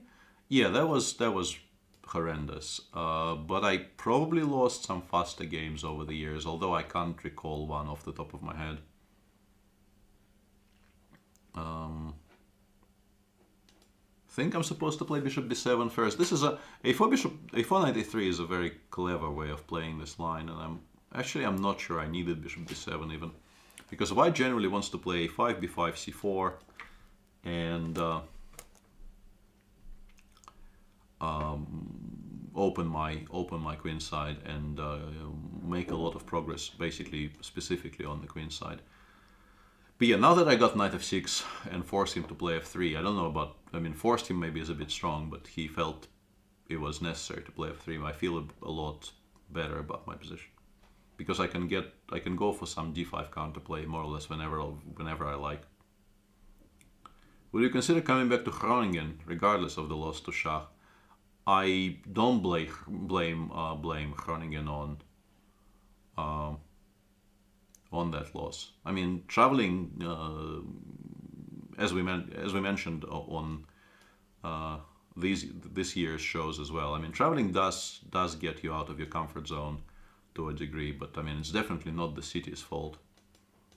And it was also interesting because I played in Groningen a decent amount in the mid to late 90s, and I never really liked the city very much because the tournament is held on the outskirts, where frankly it's not particularly beautiful or interesting. You live in a Mercure, the playing hall is right next to the hotel, there's really nothing very much to experience there.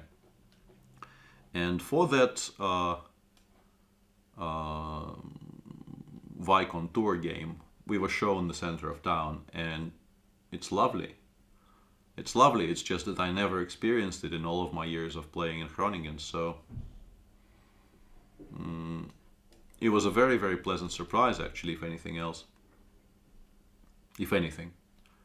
So yeah, I mean, I feel sort of warmer and better about Groningen than I ever did. The longest game I ever had probably is the game I held against Ding in one of the earlier rounds. In 2018 Vike. That definitely went over 100 moves. I don't think I played very many of those. Another one I may have played of those was this game against Fabi in the Moscow Candidates in 2016, where I had to hold this rook and bishop against rook. That must have been pretty long as well.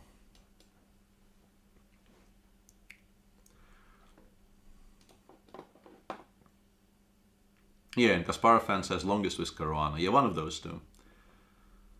Will I ever consider playing in the PCL? Yeah, for sure. I would like to eventually.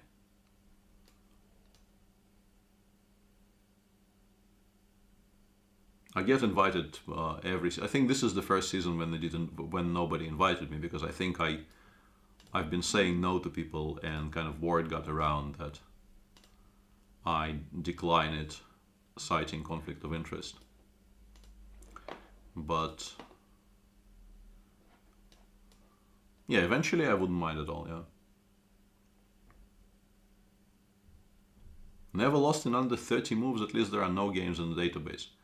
That cannot possibly be true. Dominio. Like, I understand you searched, but that really sounds like this is a fake news stat. First of all, I think that game against Shah I resigned somewhere around move 26.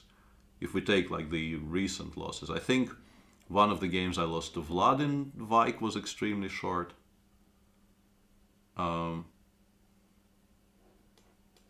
Yeah, there's no way this is true.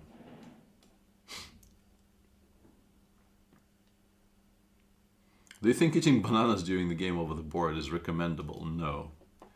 Eating anything over the board is a no-no in my book. Yeah, I don't know why I'm doing this to myself either, because basically the last time I looked at this was probably in the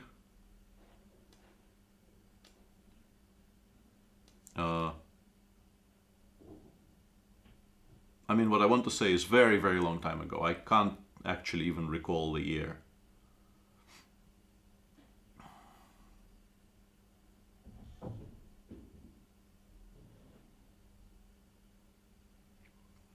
Also, maybe they don't play Queen h5 in this position. Now that I think of it, maybe this is a position where this does not actually happen. Because there's definitely a line where this is clever, but it's very, very possible this is not the line. Now that I look at it with kind of in the cold light of day, I find it very difficult to figure out what I'm doing here. Am I actually supposed to go all the way back now?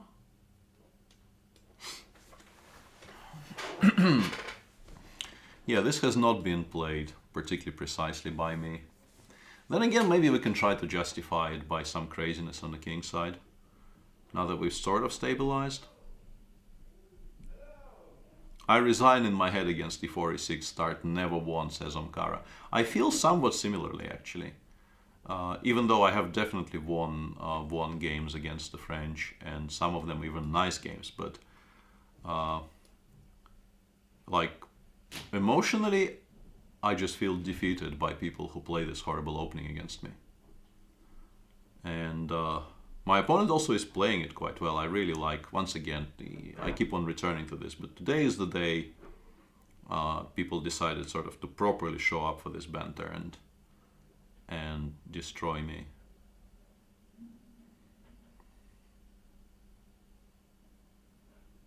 I like what my opponent is doing here.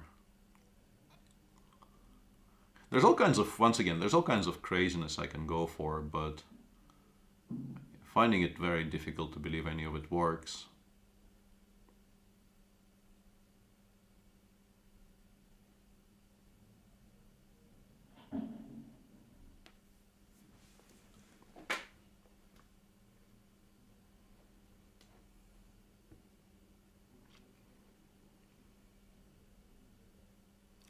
I mean, this looks horrible, but it's also sort of very critical, and if this comes out fine, then I think I should be playing this move. Is this the last game, says the real Slim Chuck Norris?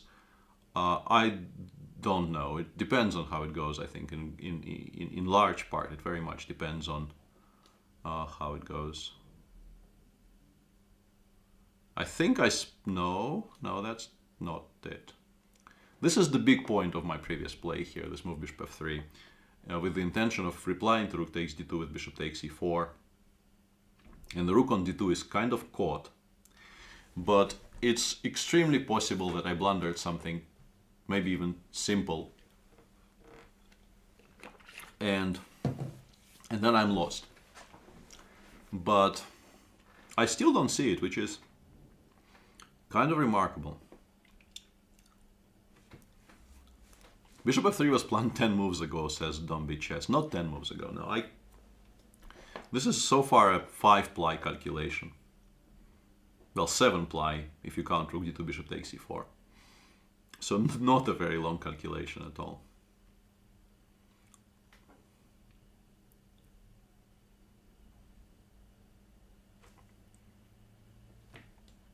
I mean, he can go d4, but I should be better there. Yeah, this is like the sane choice for him, but I'm definitely ahead here. Depends, like, the question is how much. I'm definitely, like, I should be winning now. I think that was a mistake, giving me queen d8 check here, because he will find it very difficult to come out of the corner now.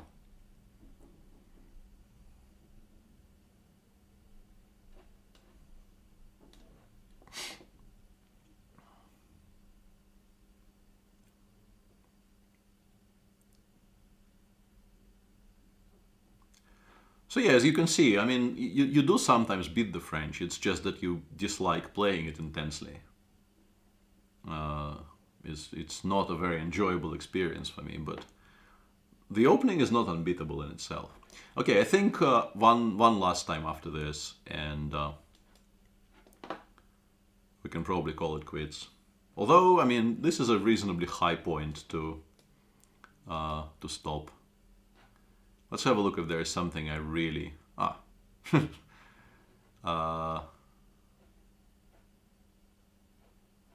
do we want to do this?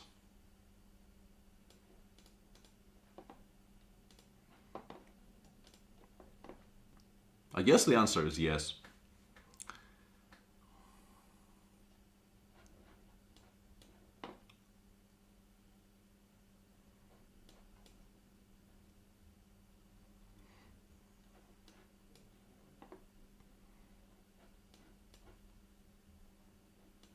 So far, so good. What am I supposed to play here? I don't know.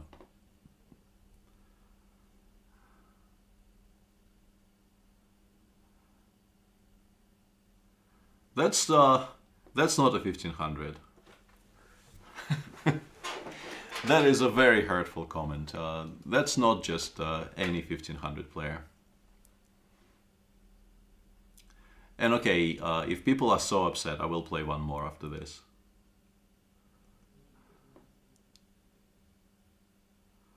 I didn't realize there will be such, strong feeling on this subject.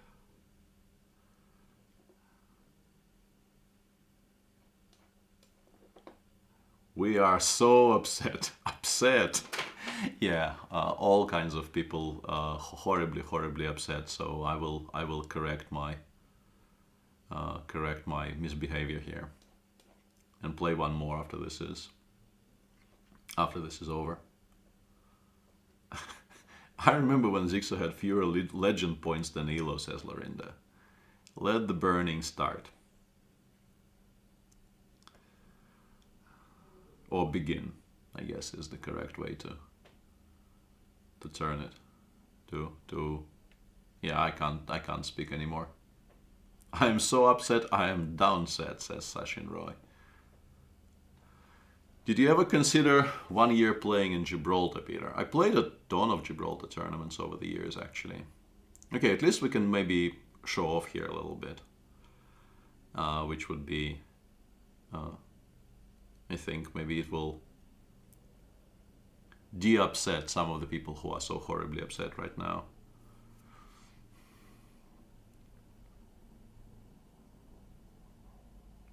I mean, Queen h4 is very interesting here, but it might not work exactly.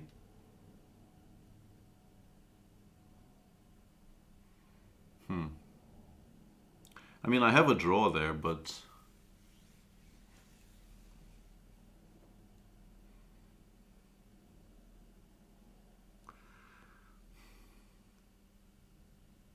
I mean, the boring way to play would be to take on e5 here and take on d3 if he goes d4.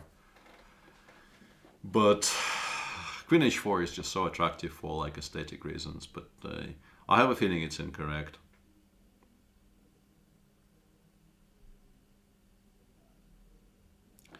But I mean, what the hell?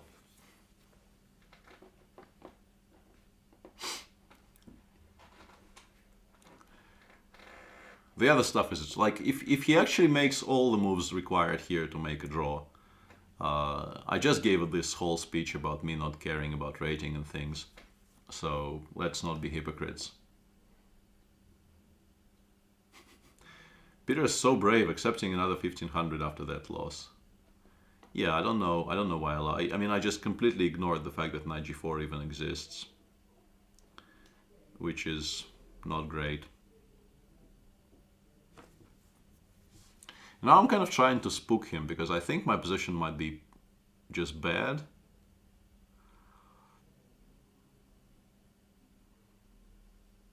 Yeah, I think my position might just be lost now.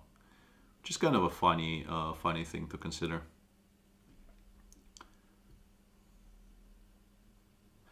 If he just goes rook e1, I don't actually see how I get enough compensation, which is annoying.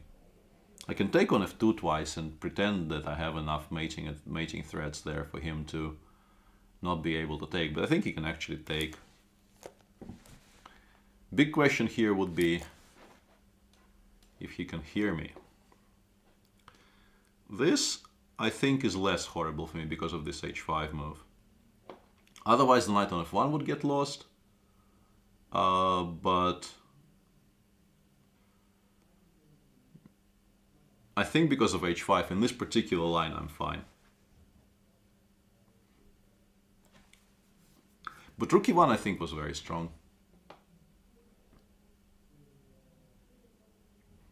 And yeah, let's stop with all the, once again, no cheating nonsense. There are people here who knows Zixo, including myself, and there's he's not going to do any sniping, he's not going to do any switching of engines on, none of that will happen. Let's cut that conversation sort of early and not return to it again.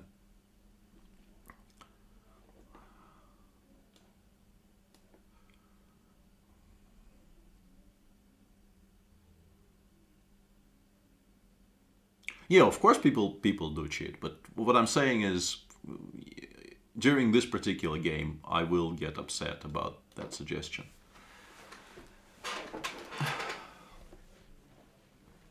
And yeah, the flag shouldn't confuse you so much if you can see the flag.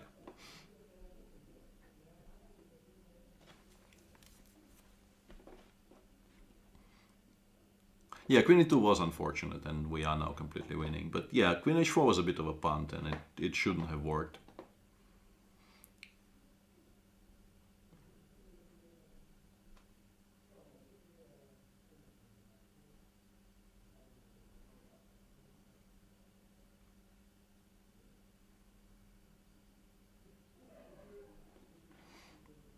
But okay, since it seemed to have been the most controversial thing I've done today, let me just show why I thought this was wrong. Because I think after rook e1, first of all, as I said, I somehow completely zeroed in on the move knight f3 here. After which my plan was to take. He takes with the queen. I go rook f8. And here I think I am close to winning, if not for the fact that after queen g4, I think I have to take with the bishop. And he goes king h2, and I don't believe I have anything stronger than bishop g3 and bishop f2 back, and this is a draw. But also I missed knight g4, and here maybe I can play something stronger than what I played, but after knight g3, rook e1, yeah, I think I'm stuck, because this might look scary for a second, but I think you can just take. And I don't have enough attackers. Like if I take knight takes c4, he goes king g1, queen f2. And obviously there's a draw if he wants, but why should he want it if he can play king h1 here, knight g3 check, king h2, and the checks just run out, and I think I lose. So yeah, I think rook e1 would give him a large advantage. And people are asking, can't I take on f1 here and play queen f6 check? Yes, I can, but there's queen f3. I also calculated that, and I don't think it works. Okay, so one more, and we'll call it a day. Yeah, I didn't see anything, but I thought you'd have counted something. I did count something, and I came to the conclusion that what I'm doing is completely wrong. But yeah, it's that's the advantage of being 2900 on a website. People kind of try and test what's the word? Trust your bluffs is what I'm trying to say.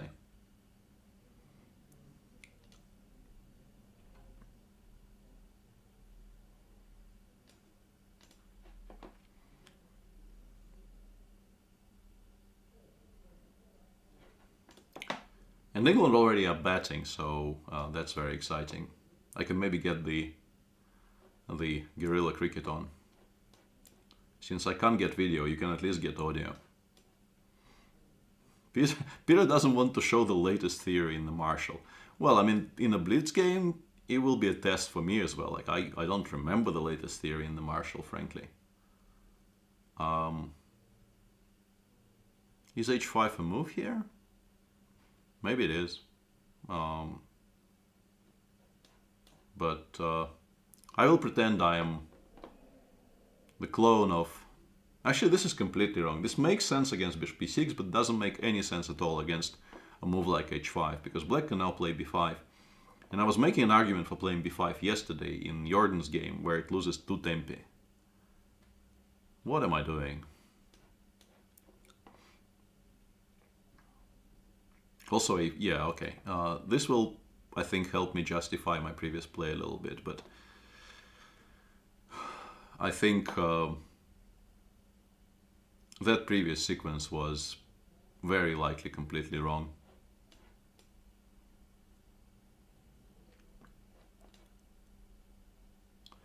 Knight d2 would be nice on sort of positional grounds, but allows d6, d5, so I don't know how happy I am about it. Let's go queen f3. Let's fight against the c6, d5 break.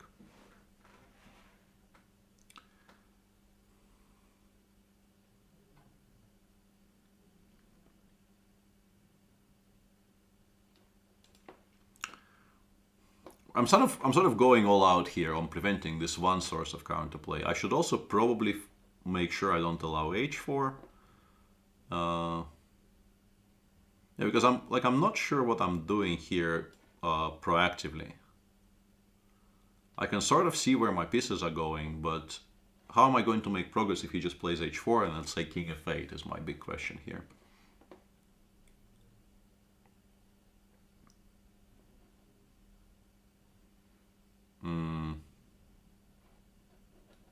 Yeah, best not to blunder knight c8. I think if I play bishop c4, he can take, as far as I can calculate. So I have a feeling that if I play b4, can he take?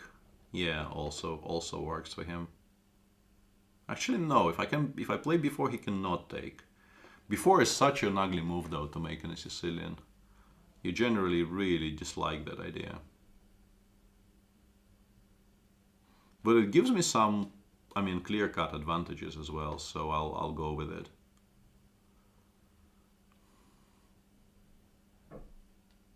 Because if I take on c5 and play bishop c4, which looks normal, black has a... Yeah, this I think doesn't work. Unless he means d5. If he means d5, he is very smart. Oh, yeah, once again, people today just play better chess than I do. Which is a mixture of great and annoying. Should have quit while I was ahead.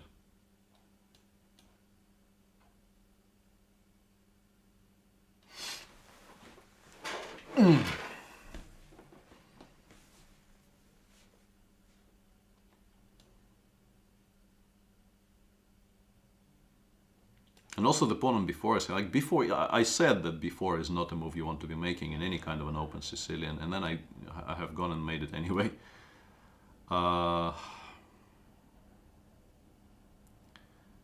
Kind of everything is horrible here. There's really absolutely no way you should be surviving after this. After this miss.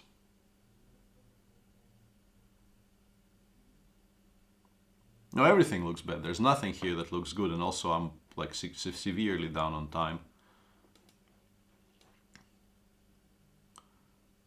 Let's go for quote-unquote positional compensation then.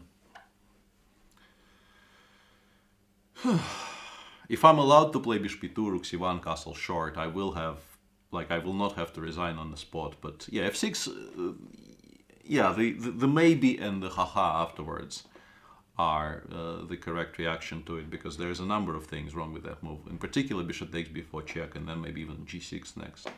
But yeah, I just missed that d5 was possible. I'll show you what I calculated afterwards, but no, I didn't forget castles exists. I just got outcalculated in this game quite significantly, and no, I mean, well played by my opponent, who is once again playing a very, very good game of chess.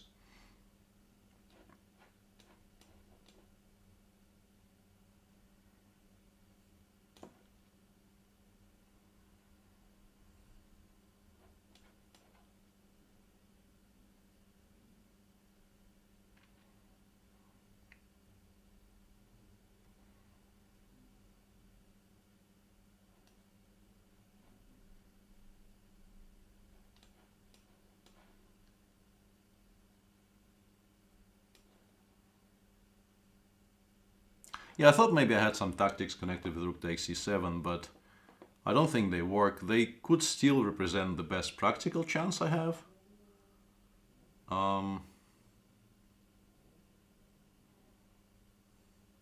It really isn't great, though.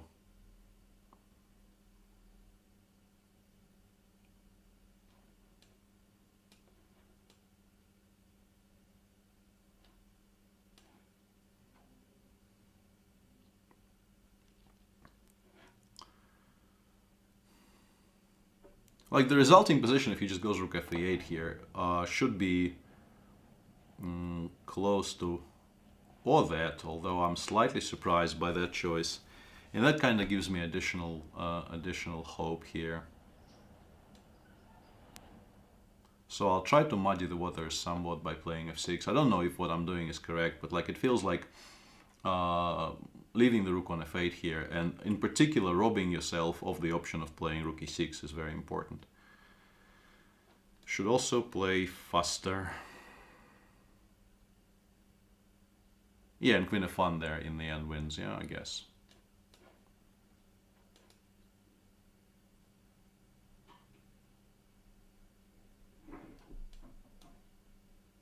And queen f4 check. Yeah, okay. Yeah, that's what happens when you don't quit when you want to quit. But we will not compound that error and continue from here. The position is perfectly fine here. There's a number of moves you can make which don't lose on the spot. But b4 is not one of them. The reason I played b4 was that I thought the point is black wants to take and play queen c3 check, picking up the rook on a1. And here I play king f2, queen takes a1, and bishop b5 check, and the queen gets lost. So I just completely missed the entire idea of knight c5. So I guess what I really should do is after all take, play bishop c4. And I kind of stabilize. I really dislike rook d8 followed by, sometimes they even immediately offer this exchange sacrifice, which is sometimes quite good. But yeah, it's still like miles better than what I did, obviously, because I think in this position I am already in tremendous amount of trouble. All right, I think that really is it. It's a bit of a low point, but then again, it's a high point for Johan, so it's not a low point for everyone, and it's perfectly fine to stop on that note, because it was a very well played game of chess, just not by me. I hope you've enjoyed the show. We will return tomorrow with